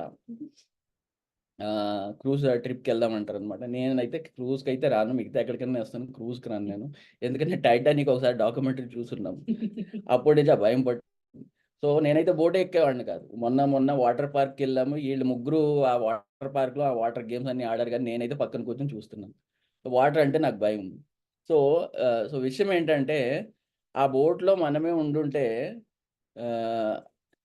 అసలు ఆ క్వశ్చన్ ఎట్లా ఉంటది? Why are you so afraid? Do you still have no faith? ఇక్కడ ఏ ఫెయిత్ గురించి మాట్లాడుతున్నారు? ఎవరి ఫెయిత్ గురించి ఎవరి మీద ఫెయిత్ గురించి మాట్లాడుతున్నారు అన్నది క్వశ్చన్ అన్నమాట. ఇంకొక ప్యాసేజ్ చూద్దాము. మార్క్ 6 అదే దానికంటే ఒక చాప్టర్ ఒక పేజ్ తిప్పితే మార్క్ 6 1 నుంచి 6 వరకు. ఇది ఇంకొక స్టోరీ. అర్థం చేసుకుందాం స్టోరీని. ఆయన అక్కడ నుండి బయలుదేరి స్వదేశమునకు రాగా ఆయన శిష్యులు ఆయన వెంబడించిరి. విశ్రాంతి దినము వచ్చినప్పుడు ఆయన సమాజ మందిరంలో బోధింపనారంభించెను. అనేకులు ఆయన బోధ విని ఆశ్చర్యపడి ఈ సంగతులు ఇతనికి ఎక్కడి నుండి వచ్చెను? ఇతనికి ఇయ్యబడిన ఈ జ్ఞానం ఎట్టిది? ఇతని చేతుల వల్ల ఇట్టి అద్భుతములు చేయబడుచున్నవి ఇదేమి? ఇతడు మరియ కుమారుడు కాడా? ఇతడు యాకోబు, యోసే, యూదా, సీమోను అను వారి సహోదరుడు వడ్లవాడు కాడా అని ఇతని సోదరీమణులందరూ మనతో నున్నారు కదా కారా అని చెప్పుకొనొచ్చు ఆయన విషయమై అభ్యంతరపడిరి. సో ఇక్కడ మళ్ళీ అంతా ఎక్స్ప్లెయిన్ చేయను కానీ సో ఇక్కడ వీళ్ళెవరు? మళ్ళీ ఇక్కడ వీళ్ళ బయట వాళ్ళు కాదు. వాళ్ళ హోమ్ టౌన్. శిష్యులు కూడా కాదు. వీళ్ళ హోమ్ టౌన్, వీళ్ళ ఫ్యామిలీ అన్నమాట. ఇప్పుడు మన హైదరాబాద్‌లో ఉంటే మన ఫ్యామిలీ అంతా మనకి ఎలా తెలుస్తది? మన ఎక్స్టెండ్ ఫ్యామిలీ అంతా ఎలా అలాగనమాట. ఆయన మళ్ళా హోమ్ టౌన్‌కి వెళ్తే వీళ్ళందరూ ఈ 30 సంవత్సరాలు జీసస్ పక్క నుండి ఆయన లైఫ్ చూసిన రిలేటివ్స్ అన్నమాట. బేసిక్‌గా హోమ్ టౌన్ అంటే దే ఆర్ ఆల్ రిలేటివ్స్. ఆళ్ళందరూ తెలిసినోళ్ళే. వీళ్ళకి ఎలాంటి క్వెషన్స్ వస్తున్నాయంటే, అరే ఈయన టీచింగ్ ఏంటి? ఈయన మిరాకిల్ ఏటి? అసలా ఆశ్చర్యపడిపోతున్నారనమాట. అసలు ఈయన ఎవరు? ఇంకా లాస్ట్‌లో ఏంటి అభ్యంతరపడిరంట. ఇంగ్లీష్‌లో అంటే దే టుక్ అఫెన్స్ అంటే వాళ్ళు కోపమయ్యారంట. అసలు నువ్వు ఎందుకు చేస్తున్నావు అన్నట్టు. ఇంగ్లీష్‌లో అలా మీనింగ్ వస్తది. తెలుగులో అయితే అభ్యంతరం అంటే వాళ్ళేదో కొంచెం హెసిటేట్ అయ్యారని వచ్చింది. కానీ ఇక్కడ ఇంగ్లీష్‌లో అఫెన్స్ అంటే అంటే వాళ్ళు అసలు నువ్వు మాలో ఉన్నవాడు, నువ్వు అసలు నువ్వు నీ నీ నువ్వు నువ్వు ఏటి ఈ మిరాకల్ చేయటం ఏంటి, లేకపోతే ఈ టీచింగ్లు చేయటం, అసలు నువ్వు ఎక్కడ ఏటి, ఎవరు ఏంటి అన్నట్టు అనమాట. Okay, next 4. అందుకు యేసు, ప్రవక్త తన దేశంలో తన బంధువుల్లోనూ తన ఇంటి వారిలోను తప్ప మరి ఎక్కడనూ ఘనహీనుడు కాడని చెప్పాను. అందువల్ల కొద్ది మంది రోగుల మీద చేతులుంచి వారిని స్వస్థపరచుట తప్ప మరి ఏ అద్భుతమును ఆయన అక్కడ చేయజాలకపోయాను. ఆయన వారి అవిశ్వాసమునకు ఆశ్చర్యపడాను. సో ఇక్కడ కూడా లాస్ట్ మళ్ళీ అంతా పూర్తిగా ఎక్స్ప్లెయిన్ చేయట్లే. సో లాస్ట్లో క్వశ్చన్ ఏంటంటే he was amazed at their lack of faith. వాళ్ళ అవిశ్వాసమును చూసి ఆశ్చర్యపడ్డాడంట. సో ఇక్కడ మరొకసారి ఇది ఒక కంప్లీట్లీగా డిఫరెంట్ సిచ్యువేషన్, కానీ ఇక్కడ కూడా అవిశ్వాసం కనిపిస్తుంది. వీళ్ళు పుట్టి పెరిగి జీసస్తోనే చూసిన వాళ్ళకి కూడా ఆయన టీచింగ్ మీద, మిరాకల్ మీద, ఆయన చేస్తున్న పనుల మీద విశ్వాసం రావట్లేదు. సో ఇక్కడ క్వశ్చన్ ఏంటంటే, సో మనము ఇప్పుడు మనకి ఈ ఫెయిత్ ఏంటి, అసలు ఎంత ఫెయిత్ కావాలి, ఏం ఫెయిత్ గురించి మాట్లాడుతున్నారు, అసలు మనము దేవుని మీద ఫెయిత్ ఉందా, లేకపోతే ఆయన గాడ్ని నిజంగా డూ వి నో గాడ్, అసలు గాడ్ అంటే ఎవరు, ఆయన పనులేంటి, ఆయన చిత్తం ఏంటి, ఇవన్నీ మనకి అర్థమవుతున్నది ఈ 2 ప్యాసేజ్లో. అసలు ఈ క్వశ్చన్ మనకే వేసుకుంటే ఎట్లా ఉంటుంది అన్నట్టు ఒకసారి ఆలోచించుకోవాలి మనము. సో కానీ ఒకటి నిజమే, ఇది ట్రూ ఏంటంటే కొన్ని మనకి కొన్ని మనకి అర్థమైనవి ఉన్నాయి, కొన్ని అర్థం కాని ఉన్నాయి, కొన్ని మనకి అగోచరము, కొన్ని మనకి అర్థం అవుతాయి. సో ఒక చిన్న ఒక వర్స్ చదువుదాము. డ్యూటోనమీ ద్వితీయోపదేశ కాండము 29:29.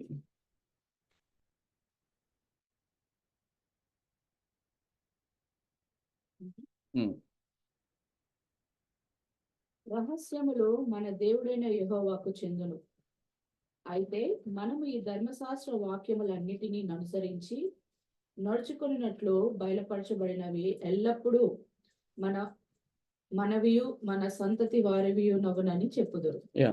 సో ఇక్కడ ఈ వర్స్ని కొంచెం ఒక వర్సే, కానీ దాన్ని కొంచెం జాగ్రత్తగా విశ్లేషిస్తే ఏముంటుందంటే, ఇంగ్లీష్లో the secret things belongs to the Lord our God. So this is one category of things. There are secret things ఉన్నాయి, కొన్ని మనం అర్థం చేసుకోలేని ఉన్నాయి, దేవుడు కొన్ని అర్థం చెప్పని ఉన్నాయి. ఓకే, సో బైబల్ అంతే చెప్తుంది, there are some secret things, second category, but there are other things, but the things revealed belong to us and to our children forever, that we may follow all the words of his law. So ఈ ఒక్క passage లో 2 కేటగిరీలు కనిపిస్తున్నాయి, secret things and revealed things. So దేవుడు కొన్ని మరుగుపరిచి ఉంచాడు, కొన్నేమో బయలుపరిచి ఉన్నాడు. So ఎందుకు బయలుపరిచాడంటే అవి మనం చూసి దాన్ని గ్రహించి దాన్ని అర్థం చేసుకుని ఫాలో అవటానికి. కొన్నేమో సీక్రెట్ థింగ్స్. ఇప్పుడు దేవుడు కొన్ని మనకి చెప్పినా మనకి కొన్ని అర్థం కాదు. ఇప్పుడు ఎట్లా అంటే, ఫర్ ఎగ్జాంపుల్ కొంతమందికి డాగ్ ఇంట్లో కుక్కని పెంచుకుంటాం. ఫర్ ఎగ్జాంపుల్ డిఎస్ పని ఇంట్లో ఒక డాగ్ ఉంది. ఓకే, సో అన్నోళ్ళు డాగ్ని ఎంత ప్రేమించినా, ఎంతగా మంచిగా చూసుకున్నా, పిల్లలాగా కూడా చూసుకున్నా, ఇప్పుడు డిఎస్ పన్న డాగ్కి 2+2 అంటే ఎట్లా ఉంటుంది, దానికి అర్థమవుతుందా? నువ్వు ఎంత ప్రేమించి ఎంత ఫ్యామిలీ మెంబర్గా పెట్టుకున్న 2+2 అంటే దానికి 4 చెప్పలేదు. ఓకేనా?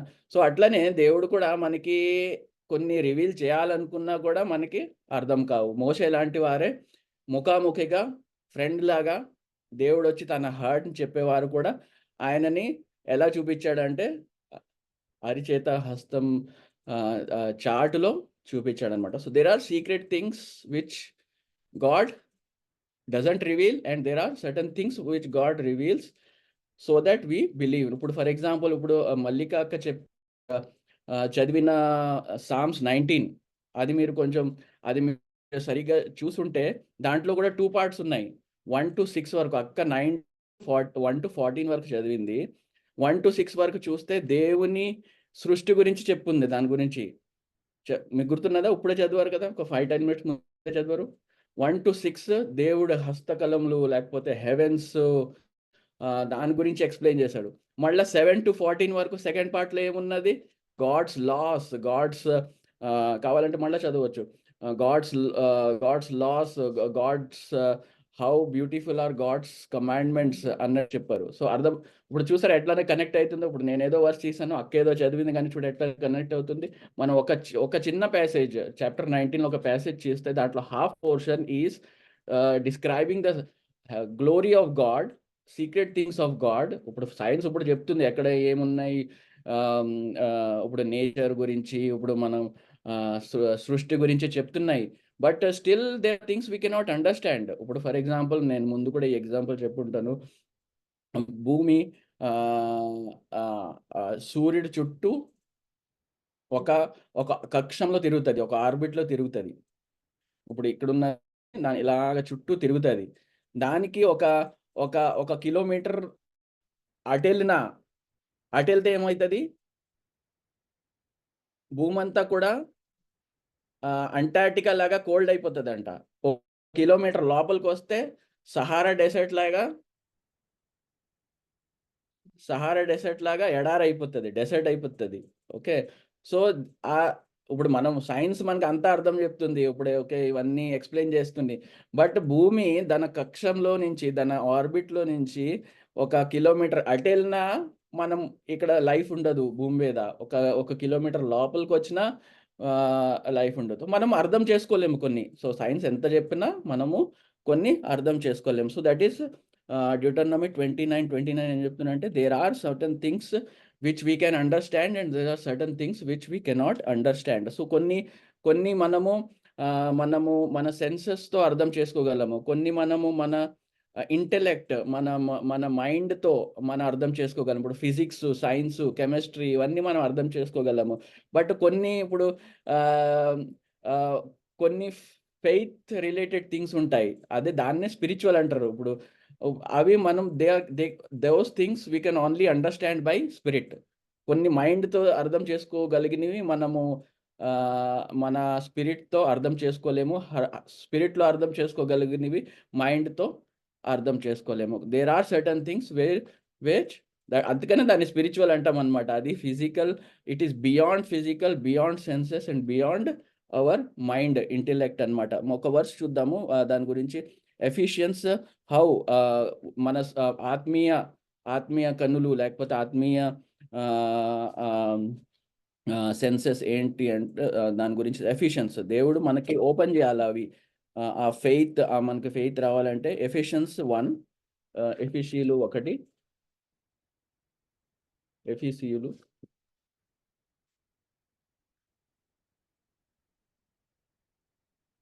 1:17-19 వరకు ఒకసారి చదువుదాము. మరియు మీ మనోనేత్రములు వెలిగింపబడినందున ఆయన మిమ్మల్ని పిలిచిన పిలుపు వలనైన నిరీక్షణ ఎట్టిదో, పరిశుద్ధులలో ఆయన స్వాస్థ్యము యొక్క మహిమ ఐశ్వర్యం ఎట్టిదో, ఆయన క్రీస్తునందు వినియోగపరిచిన బలాతశయమును బట్టి విశ్వసించు మన యందు ఆయన చూపుచున్న తన శక్తి యొక్క అపరితమైన మహాత్యం ఎట్టిదో మీరు తెలుసుకునవలెనని మన ప్రభువైన యేసుక్రీస్తు యొక్క దేవుడైన మహిమ స్వరూపియగు తండ్రి తను తెలుసుకొనుట యందు మీకు జ్ఞానమును ప్రత్యక్షతయను గల మనస్సు అనుగ్రహించినట్లు నేను నా ప్రార్థన యందు మిమ్మల్ని గూర్చి విజ్ఞాపన చేయుచున్నాను. చాలు. ఇంగ్లీష్లో తెలుగులో చాలా వర్డ్స్ ఇటు అటు ఇంటర్చేంజ్ అవుతున్నాయి. బట్ దీంట్లో నేను చెప్పాల్సింది ఏంటంటే, it says, Father may give you the spirit of wisdom and revelation so that you know him better. So how can we know him better?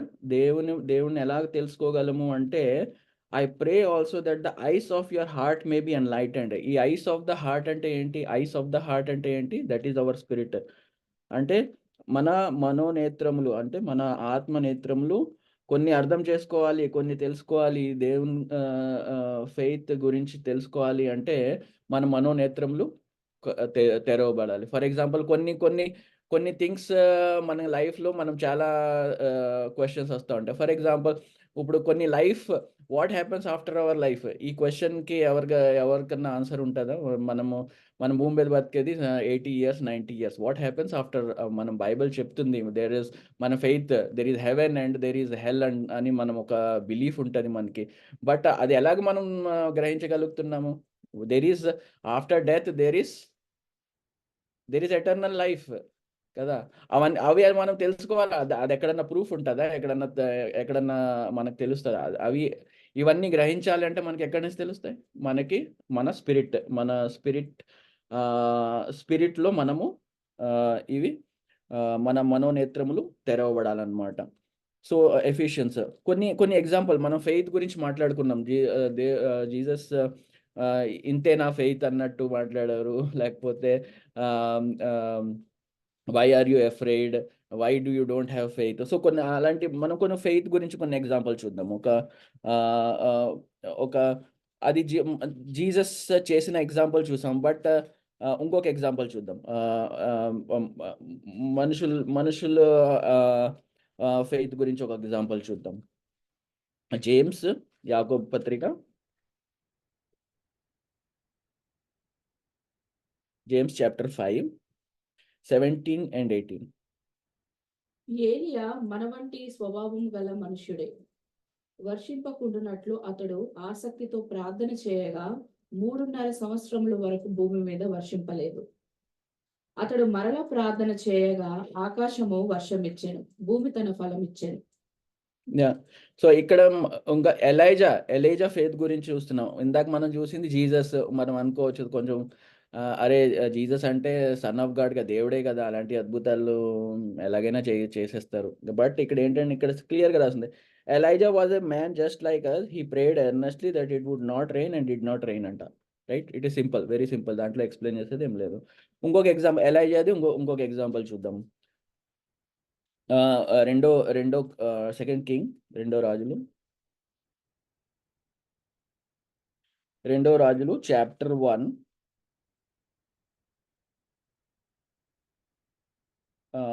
నుంచి ఈ స్టోరీ అంతా చదవాలంటే 15 verses వరకు మనం చదవాలి. సో మనం కొంచెం ఓపిక పడితే ఈ స్టోరీ కొంచెం మనం అర్థం చేసుకోవచ్చు. ఓకే, తెలుగులో చదువు. స్టోరీని అర్థం చేసుకోండి, మనం మెల్లిమెల్లిగా చదువుదాం. సో స్టోరీ మనం అర్థం చేసుకుందాం. సెకండ్ కింగ్స్ చాప్టర్ 1 అంటే విత్ బ్రేక్స్. ఆహాబు మరణమైన తర్వాత మోయాబీయులు ఇశ్రాయేలు వారి మీద తిరగబడిరి. అహజ్యా షోమ్రోనులో ఉన్న తన మేడగది కిటికీలో నుండి క్రింద పడి రోగి అయి, మీరు ఎక్రోను దేవతయగు బయల్జాబుబు వద్దకు పోయి ఈ వ్యాధి పోగొట్టుకొని నేను స్వస్థపడుదునో లేదో విచారించుడని దూతలను పంపగా, యెహోవా సో నేను దీన్ని కొంచెం దీంట్లో మధ్యలో మీకు బోర్ కొట్టకుండా ఇది మధ్యలో ఎక్స్ప్లెయిన్ చేస్తాను. సో ఈయన ఎవరి రాజు గురించి మాట్లాడుతున్నారంటే అహాజియా రాజు ఏమయ్యాడంటే మేడ మీదకి వెళ్తే అక్కడి నుంచి పడి ఇంజ్యూర్ అయిపోయాడంట. సో ఈయన దేవుణ్ణి అడగకుండా, యెహోవా దేవుడిని అడగకుండా ఈయన ఎవరి దగ్గరికి వెళ్ళి, బాల్ దగ్గరికి వెళ్ళి ఎంక్వైరీ చేస్తున్నాడు, నేను బతుకుతానా లేదా, నేను రికవర్ అవుతానా లేదా అని. Okay, next. యెహోవా దూత తిష్వీయుడైన ఏలియాతో ఇలాగూ సెలవిచ్చాను, నీవు లేచి షోమ్రోను రాజు పంపిన దూతలను ఎదుర్కొని పోయి ఇట్లను, ఇజ్రాయేలు వారిలో దేవుడన్నవాడు లేడనుకొని ఎక్రోను దేవత అయిన బయల్జేబుబు నొద్ద మీరు విచారించబోచున్నారా? కాగా యెహోవా సెలవిచ్చినదేమనగా, నీవు వెక్కిన మంచము మీద నుండి దిగి రాకుండా నీవు నిశ్చయంగా మరణమవుదువు అని ఏలియా వారితో చెప్పి వెళ్ళిపోయాను. తరువాత ఆ దూతలు రాజునొద్దకు వచ్చిరి. మీరెందుకు తిరిగి వచ్చి తిరని అతడు వారిని అడగగా, వారు ఒక మనిషి. సో ఇక్కడ ఏంటంటే అహాజియా రాజు ఎలైజా మధ్యలో జరుగుతున్న సంభాషణ ఇది. ఏంటంటే నువ్వు యెహోవా దేవుడి దగ్గరికి వెళ్ళకుండా బాల్ దగ్గరికి వెళ్తావా అని ఎలైజా కోపం అవుతున్నాడు అనమాట. Okay, next 6. ఒక మనుష్యుడు మాకు ఎదురుపడి మిమ్మల్ని పంపిన రాజునొద్దకు తిరిగిపోయి అతనికి ఈ సంగతి తెలియజేయడి. యెహోవా సెలవిచ్చినదేమనగా, ఇజ్రాయేలులో దేవుడున్నవాడు లేడనుకొని ఎక్రోను దేవతయగు బయల్జెబూబునొద్ద విచారణ చేయుటకు నీవు దూతలను పంపుచున్నావే. నీవెక్కిన మంచం మీద నుండి దిగి రాకుండా నిశ్చయంగా నీవు మరణమవుదు అని అతడు పలికెనని వారు చెప్పగా, మిమ్మల్ని ఎదుర్కొన్న వచ్చి ఈ మాట చెప్పినవాడు ఎలాంటి వాడని రాజు అడిగాను. అందుకు వారు, అతడు గొంగలి ధరించుకొని నడుమునకు తోలుదట్టి కట్టుకుని వాడని ప్రత్యుత్తరం ఇయ్యగా, ఆ మనుష్యుడు తిష్బీయుడైన ఏలియా అని అతడు చెప్పాను. ఓకే. సో ఇది ఎలైజాకి అజేరా మధ్యలో జరుగుతున్న అహజ్యా మధ్యలో జరుగుతున్న సంభాషణ. Okay, next. వెంటనే రాజు 50 మందికి అధిపతి అయిన ఒకడిని వాని 50 మందితో కూడా ఏలియా యొద్దకు పంపాను.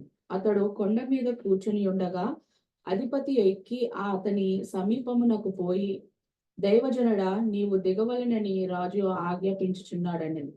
అందుకు ఏలియా, నేను దైవజనుడినైతే అగ్ని ఆకాశం నుండి దిగివచ్చి నిన్ను నీ 50 మందిని దహించును గాక అని 50 మందికి అధిపతి అయిన వారితో చెప్పగా, అగ్ని ఆకాశం నుండి దిగి వాని 50 మందిని దహించాను. ఓకే.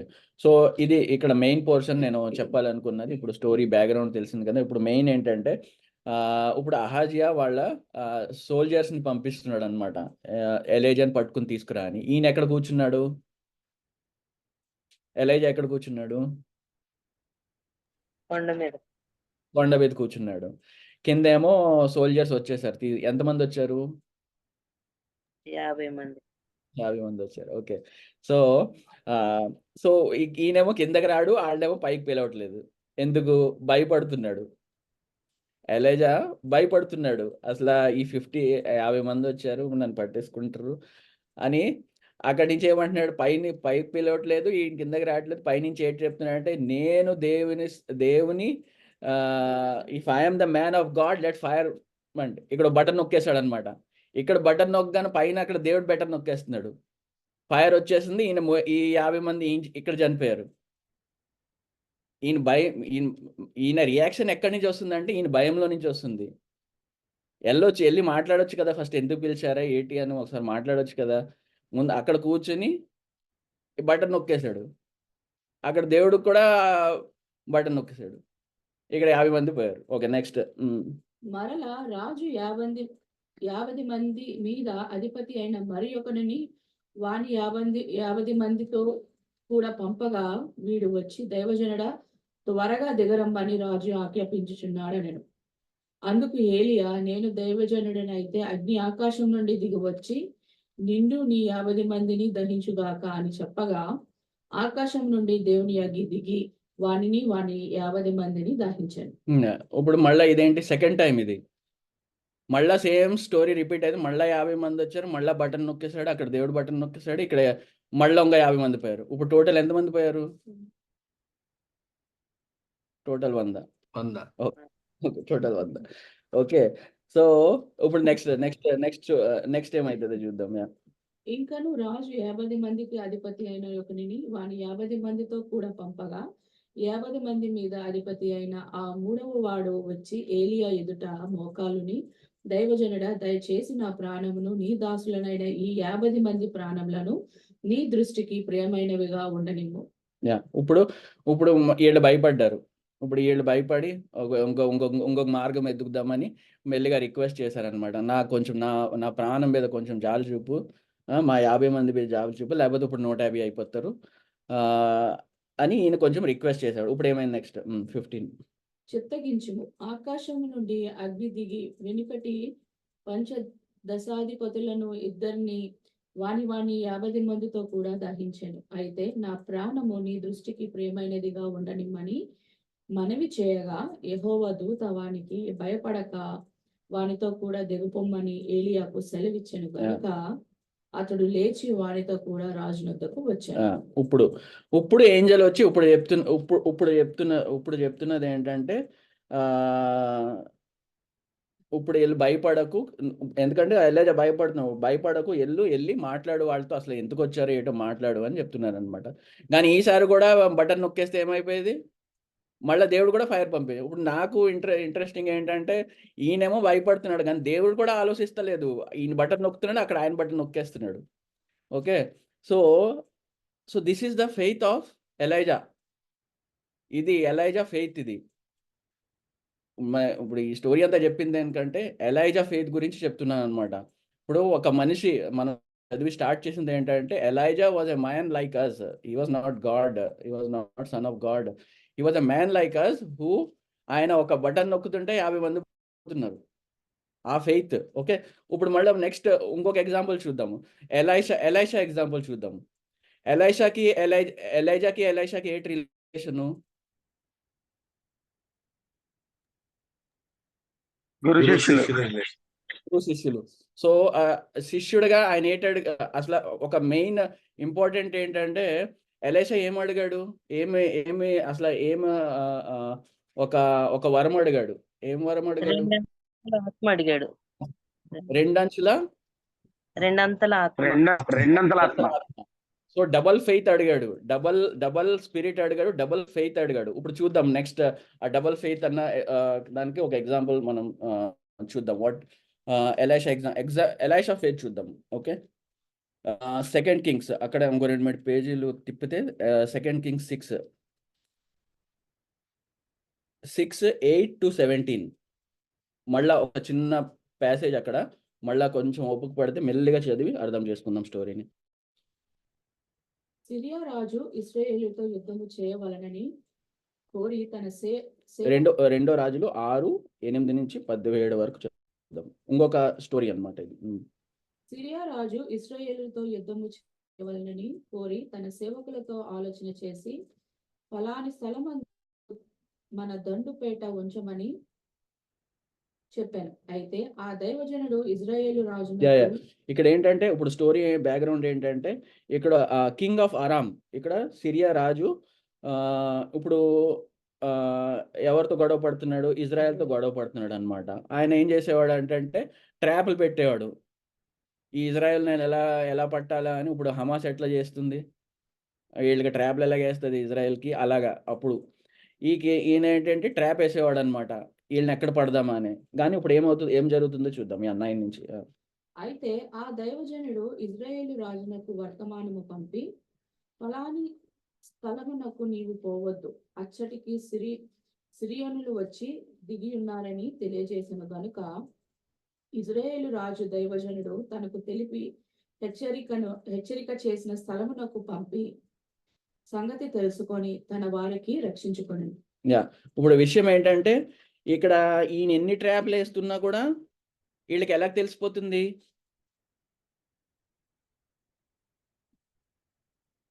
ఇప్పుడు విషయం ఏంటి ఇక్కడ? ఓకే, చదువు నెక్స్ట్. ఈలాగు మాటి మాటికి జరుగుచూ వచ్చినందున సిరియా రాజు కళ్ళలో పడి తన సేవకులను పిలిచి, మనలో ఇజ్రాయేలు రాజు పక్షము వహించిన వారెవరైనది మాకు తెలియజెప్పరాదా అని వారిని అడుగగా, అతని సేవకుల్లో ఒకడు, రాజైన నా ఏలినవాడా, ఇశ్రాయేలు రాజు పక్షంన ఎవరునూ లేరని ఇజ్రాయేలులోనున్న ప్రవక్తయగు ఎలీషా మీ అంతఃపురమందు మీరు అనుకున్న మాటలు ఇజ్రాయేలు రాజునకు తెలియజేసినను. ఓకే, సో ఇక్కడ ఈ ఆరాం రాజు, సిరియా రాజు ఏమంటే కోపం అవుతున్నాడు అనమాట వాళ్ళ సోల్జర్స్ మీద. అసలు మీ మధ్యలో ఎవరున్నారా, ఈ మన సీక్రెట్స్ అన్నీ చెప్పేస్తున్నారు అక్కడికి వెళ్ళి, మనం ఎప్పుడు దొరికిపోతున్నామో, ఎప్పుడు వీళ్ళని ట్రాప్ చేయలేకపోతున్నాం అంటే. ఇప్పుడు వీళ్ళు ఏమంటున్నారంటే, అక్కడ మేము కరెక్ట్గానే ఉన్నాము, అక్కడ వాళ్ళకి ఒక మ్యాన్ ఆఫ్ గాడ్ ఉన్నాడు, ఎలైషా అని ఒక మ్యాన్ ఆఫ్ గాడ్ ఉన్నాడు, మనం బెడ్రూమ్లో మాట్లాడుకుంటున్నాయి, అక్కడ ఆయనకి వినిపిస్తాయంట. ఆయన వినిపించి ఆయన ముందే చెప్పేస్తాడు అనమాట, నువ్వు ఇక్కడికి వెళ్ళగా అక్కడికి వెళ్ళొద్దు ఇక్కడ. సో అలాగా సేవ్ అయిపోతున్నారు వీళ్ళు. ఓకే, నెక్స్ట్ స్టోరీ అంతే ఇది. అందుకు రాజు స్టోరీ అంటే రియల్ స్టోరీ. అందుకు రాజు మేము మనుషులను పంపి అతనికి తెప్పించినట్లు నీవు వెళ్ళి అతడు చోటు చూచి రమ్మని సెలవీయగా, అతడు దోతానులో ఉన్నాడని వర్తమానము వచ్చాను. కాబట్టి రాజు అచ్చటికి గుర్రములను రథములను గొప్ప సైన్యమును పంపాను. వారు రాత్రి వేళ వచ్చి నలుదిశలను పట్టణమును చుట్టుకొనగా దైవజనుడైన అతని పనివాడు పెందలకడ లేచి వెయిట్ ఓకే. ఇప్పుడు ఏమైంది? ఇప్పుడు ఆరామ్ కింగ్ సిరియా రాజు ఏం చేశాడంటే ఇప్పుడు మనుషులు పంపించాడు. ఎవరిని పట్టుకుంటానికి? ఎలీషాని పట్టుకుని. ఎలీషా ఎక్కడున్నాడు? డోతాన్లో ఉన్నాడు. డోతాన్ అంతా చుట్టేశాడంట. ఆ సిటీ అంతటిని, ఆ సిటీనా విలేజ్ అయ్యటం మరి, ఆ డోతాన్ అన్న ఆ ప్లేస్ని అంతా చుట్టుముట్టేశారంట. అంతా ఆరామ్ కింగ్ వచ్చి అంతా దాని చుట్టూ కూడా హార్సెస్ అండ్ చారియట్స్ స్ట్రాంగ్ ఫోర్స్తో అంతా రాత్రికి రాత్రి అంతా చుట్టుముట్టేశారంట. సో ఇప్పుడు మీకు సిమిలారిటీ తెలుస్తుందా? ఇప్పుడు మనం ప్రీవియస్ చదివిన స్టోరీకి ఏలియా కూడా ఎలైజా కూడా అంతే కదా. ఆయన కొండ మీద కూర్చున్నాడు, కొండ చుట్టూ వీళ్ళు ఈ 50 సోల్జర్స్ వచ్చేసారు. ఇప్పుడు ఈమెమో డోతాన్ చుట్టుమట్టేశారనమాట. ఓకే, ఇప్పుడు ఎలీషా రియాక్షన్ చూద్దాము. ఇప్పుడు మనం ఎలైజా అలాంటి సిచ్యువేషన్ ఎలైజా ఎలా బిహేవ్ చేశాడు, ఇప్పుడు ఎలీషా ఏం చేస్తున్నాడు ఒకసారి చూద్దాం. 15 ఇంపార్టెంట్, చూడండి జాగ్రత్తగా. దైవజనుడైన అతని పనివాడు పెందలకడ లేచి బయటకు వచ్చినప్పుడు గుర్రములను రథములను గల సైన్యము పట్టణమును చుట్టుకొని ఉండుట కనబడను. అంతటా అతని పనివాడు, అయ్యో నా ఏలినవాడా, మనము ఏమి చేయగమని ఆ దైవజనుతో అనగా, అతడు భయపడవద్దు, మన పక్షమునున్నవాడు వారి కంటే అధికులై ఉన్నారని చెప్పి, ఓకే కంప్లీట్ చేసి యెహోవా వీడు చూచినట్లు. Okay stop. సో ఇక్కడ ఏంటంటే ఇప్పుడు ఎలీషా సర్వెంట్ మార్నింగ్ లెగిసి చూసేటప్పటికి అంతా చుట్టుముట్టించేస్తారనమాట. ఇప్పుడు ఈయన భయపడిపోయాడు. ఇప్పుడు ఇంత సైన్యం చూసి భయపడిపోయి ఎలీషా దగ్గరకు వచ్చి చెప్తున్నాడు అనమాట. ఇప్పుడు ఇదిగో మన పని అయిపోయింది, ఇప్పుడు చుట్టుముట్టేశారు అని ఇప్పుడు ఎలీషా ఏమంటున్నాడు?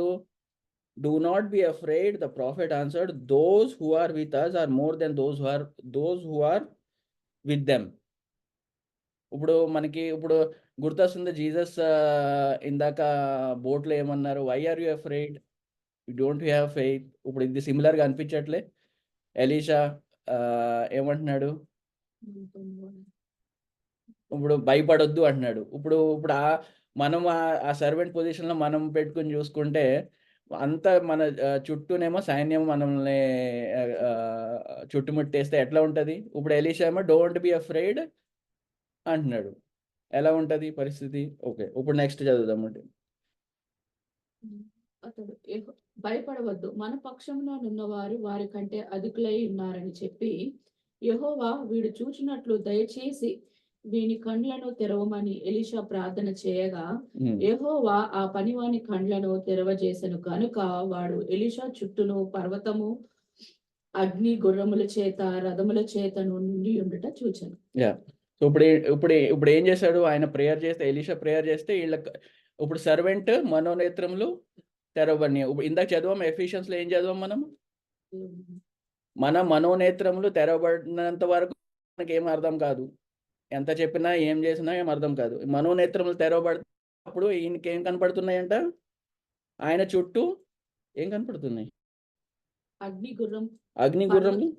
ఎలీషా చుట్టూ పర్వతము అగ్ని గుర్రముల చేత రథముల చేతను నిండి ఉండట చూసాను. ఓకే, సో ఇప్పుడు అక్కడ స్టాప్ అయిపోదాము. స్టోరీ ఇంకా ఎదరికి వెళ్తే స్టోరీ ఇంకా ఇంట్రెస్టింగ్గా ఉంటుంది. తర్వాత ఏమవుతుంది అంటే ఇద్దరు ఫ్రెండ్స్ అయిపోతారు. ఆరామ్ కింగ్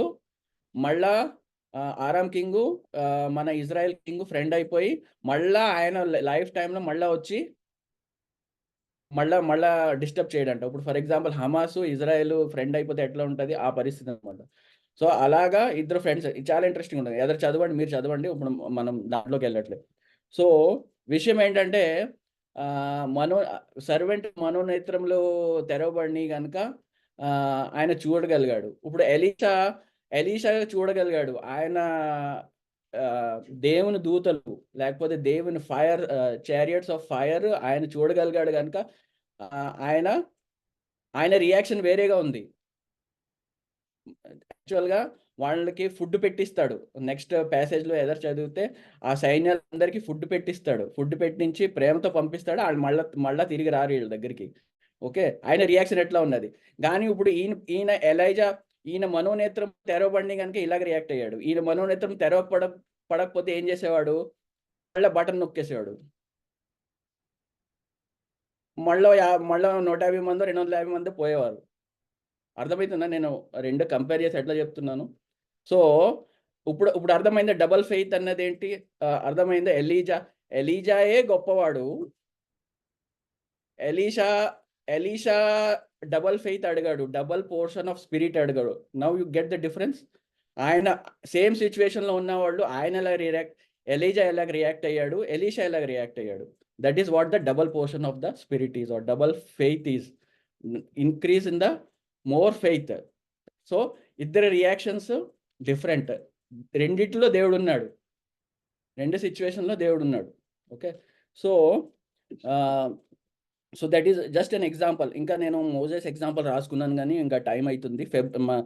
జస్ట్ మీరు నోట్ చేసుకుంటే హెబ్రూస్ 11:24-28 అది మోజెస్ ఫెయిత్ గురించి చెప్తుంది. ఏంటంటే చూడకుండానే విశ్వసించాడంట. చూడకుండానే 20 లక్షల మందిని నడిపించగలిగే ఫెయిత్ ఆయనకి ఎట్లా వచ్చిందంటే కనపడనిది విశ్వసించాడు. That is about the Moses faith. So ఒకసారి మనం ఇంకా లాస్ట్ ఫినిష్ చేసుకుందాం. జాన్ 20:29.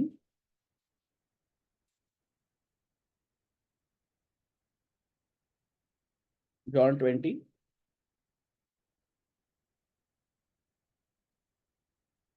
యేసు, నీవు నన్ను చూచి నమ్మితివి, చూడక నమ్మిన వారు ధన్యులని అతడితో చెప్పాను. 20:29. Then Jesus told them, because you have seen me, you have believed. Blessed are those who have not seen and yet believed. So ఇది ఫెయిత్ అన్నమాట. కనపడనిది మనకి కన్నులతో, మన సెన్సెస్తో, మన ఇంటెలెక్ట్తో అర్థం అవ్వనిది మనము విశ్వసించినదే faith. That is the spiritual faith. Last 1 verse చదివి ఫినిష్ చేసుకుందాం. మనము అట్లా జీసస్, సో మన క్వశ్చన్ ఏంటి, ఎక్కడ స్టార్ట్ అయ్యాము? జీసస్ వాజ్ ఆస్కింగ్, ఇంకా మీకు ఫెయిత్ లేదా? You don't have faith, why are you afraid అన్నదానికి. So we have to increase, మనము we have to ask for more faith. We have to, because faith is a gift. We can ask for more, and God doesn't judge us. ఎంత faith, ఇంత 1 kilogram ఉన్నదా 2 kilogram ఉన్నదా అది judge చేయడు. It's he gives faith. Luke 17,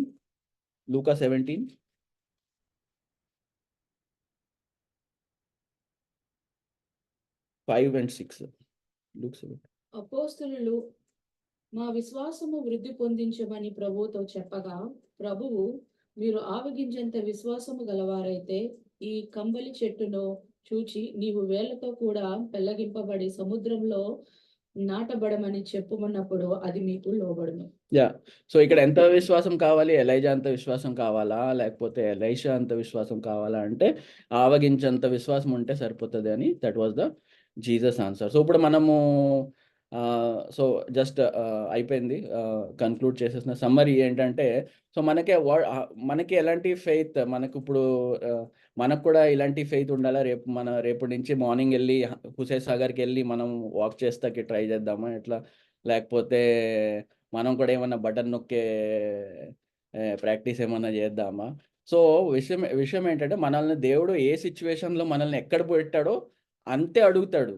so not miracles చేయమని, లేకపోతే ఇలాంటి water మీద నడవమని, లేకపోతే ఈ అంటే ఒక మినిస్ట్రీ దేవుడు ఎవరికి వాళ్ళ మినిస్ట్రీ ఇస్తే వేరే సంగతి. పిలుపు బట్టి ఎవరికన్నా అలాంటి మినిస్ట్రీ ఇస్తే వేరే సంగతి. కానీ బట్ మన మనకేంటంటే మన సిచ్యువేషన్లో మనకి చాలినంత విశ్వాసము మనకి ఉండాలి. సో అది that was the topic. Thank you very much for that time. Anna, over to you back.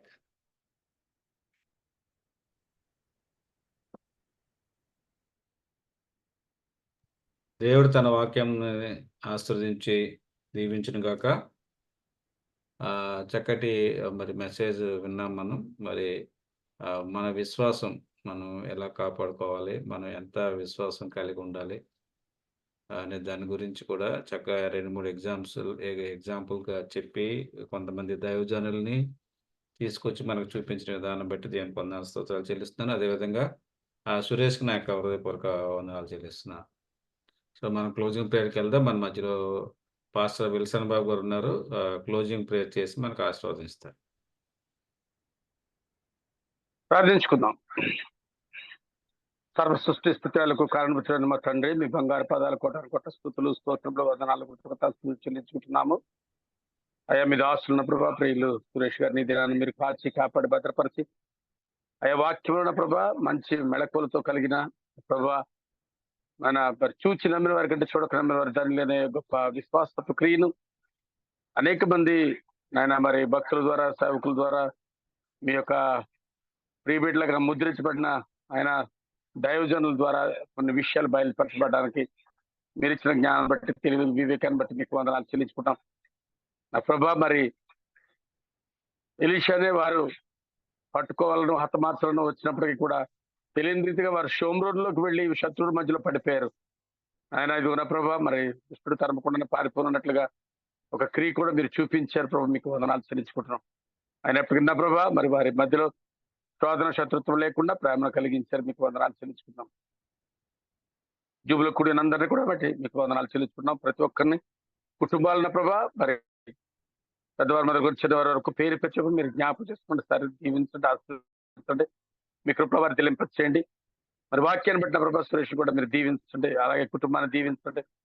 ఇంకను అనేకమైన మేలులు అనేకమైన బలములు బయలుపరచగలిగిన గొప్ప యోగ్యతను తెలివిని జ్ఞానమును వివేకమును బైబిల్లో నా ప్రభు మీ యొక్క గూఢవ సంగతులను వివరించగలిగిన స్తోమతను దయచేయమని అడుగుతున్న వేస్తే మీకు స్తోత్రాలు. కృపగల దయగల తండ్రి వైజాగ్ నుంచి నా ప్రభా సామెల్ బాబు గారు మీరు జ్ఞాపకం చేసుకునండి. మరి విచిత్రమైతే మీ శ్రోతలైనా సంపూర్ణ స్వస్థత ఇచ్చేయండి. ప్రస్తుతం వరకు అయినా మీరు ఇచ్చిన స్వస్థను బట్టి ఆరోగ్యం బట్టి మీకు వందనాలు. ఇంకా నా ప్రభావ మరి కొద్ది బట్టి ఆరోగ్యం కనుక వచ్చినట్లయితే ఆయన మరి తన పనులు తను చేసుకోగలిగిన శక్తివంతులు అవుతారని ఎదురు చూస్తున్నాం. మీరు ఎక్కువ చూపించడం సహాయం చేయడం దయ చూపించండి. అయినా మీ బంగారు పథకం వందనాలు తెలుసుకుందాం. మీ చిత్తం ఏమైనదో మేము ఎరుగం కానీ మీ చిత్తం అయితే ప్రభు మీతో ఆస్తులు లేవనెత్తి అయా మంచి సాక్షిగా నిలబెట్టి నడిపించి మీ కృప చూపించమని అడుగుతున్నాం. అలాగైనా బలహీనత ఉన్న వారిని మీరు జ్ఞాపకం చేసుకునండి. ఆయా ఉద్యోగం లేని వారిని మీరు దర్శించడం కృప చూపించండి. ఆయన వివాహం కొరకు చుట్టూ బిడ్డలు మీరు జ్ఞాపకం చేస్తున్నారు, సాటి సహాయం దయచేయండి. బిడ్డలు లేని వారిని మీరు జ్ఞాపకం చేసుకోండి. అయినా మీరు బిడ్డలు ఇచ్చి మంచి తల్లిదండ్రులుగా చేయండి, కుటుంబాలుగా ఏర్పాటు చేయండి. ఆయా జూబ్లో కూడిన ప్రతి కుటుంబాన్ని మీరు జ్ఞాపకం చేసుకోండి. అయినా మరి రాలేని వారిని కూడా రావడానికి నా ప్రభావ వారికి అవకాశం అనుగ్రహించండి. అయా సమయం ఉన్న ప్రభావ మీ కొరకు స్పెండ్ చేయడానికి అయినా మంచి ఏర్పాటును చేకూర్చండి. ఇంతవరకు మీరు ఇచ్చిన ప్రతి మేలుని బట్టి మీకు వందనాలు చేస్తున్నాం. జూమ్ నడిపించిన మీరు ఆస్తులైనా మన ప్రభా భాస్కర్ కుటుంబాన్ని మీరు జ్ఞాపకం చేసుకోండి. మీ చిత్తమైతే ప్రభావ సంతానం దాయిచ్చేయండి. మీ కృపగల హస్తానం ప్రభావ బిడ్డలను అప్పగించుకుంటాం. ఇస్తే మీరు కరు నుంచి కాపాడి కృప చూపించండి. అలా కూడిన కుటుంబాలందరినీ కూడా పేరు చెప్పి మీరు జ్ఞాపకం చేసుకునండి. ప్రతి ఒక్కరి విషయంలోనైనా మీరు తోడండి, సహాయం చేసి నడిపించమని అడుగుతున్న వేస్తే మీకు స్తోత్రాలు. మీ బంగారు పాదాల కోట్ల స్తోత్రంలో వందనాలు చెల్లించుకుంటూ మీ దివ్యమైన నామనికైనా ప్రభా కుటుంబాలందరినీ కూడా అప్పగించుకుంటూ మా రక్షకుడు విమోచకుడు సజీవుడు మీ ప్రియకుమారుడు ప్రభు నిష్కృష్టికి ఉన్నతమైన నామల మిక్కిలింత వృత్తులను వేడుకుంటున్నాం మా తండ్రి, ఆమేన్. మన పరమ తండ్రి అయిన దేవుని ప్రేమయు ప్రభు నిష్కృష్టి వారి యొక్క కృపయు పరిశుద్ధాత్మక అన్యోన్య సహవాసం ఇప్పుడు ఎల్లప్పుడూ సర్వలోకమైన బిడ్డలందరకును జూబులో కొడుకును మనకును మన బంధుమిత్ర రక్తములకు శ్రేయభిలాషులకు మన కుటుంబాలకు సదాకాలము ప్రభు వచ్చి పర్యంతము తోడు నీడ ఆదరణ అండదండ కూడా నడిపించును గాక.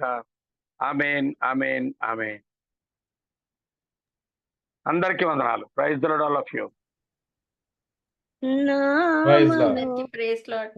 నేత్రము తెరచి నా కఠిన హృదయమును మార్చి నా మనోనేత్రము తెరచి నా కఠిన హృదయమును మార్చి అంధకారము అంధకారము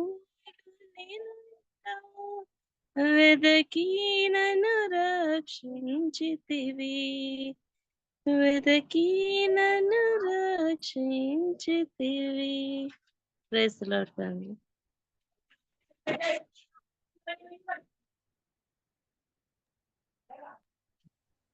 Praise Lord. Praise the lord అందరికీ అమ్మా. ప్రైజ్ ది లార్డ్ ప్రైజ్ అందరికీ. Lord. Praise lord family, praise lord అందరికి.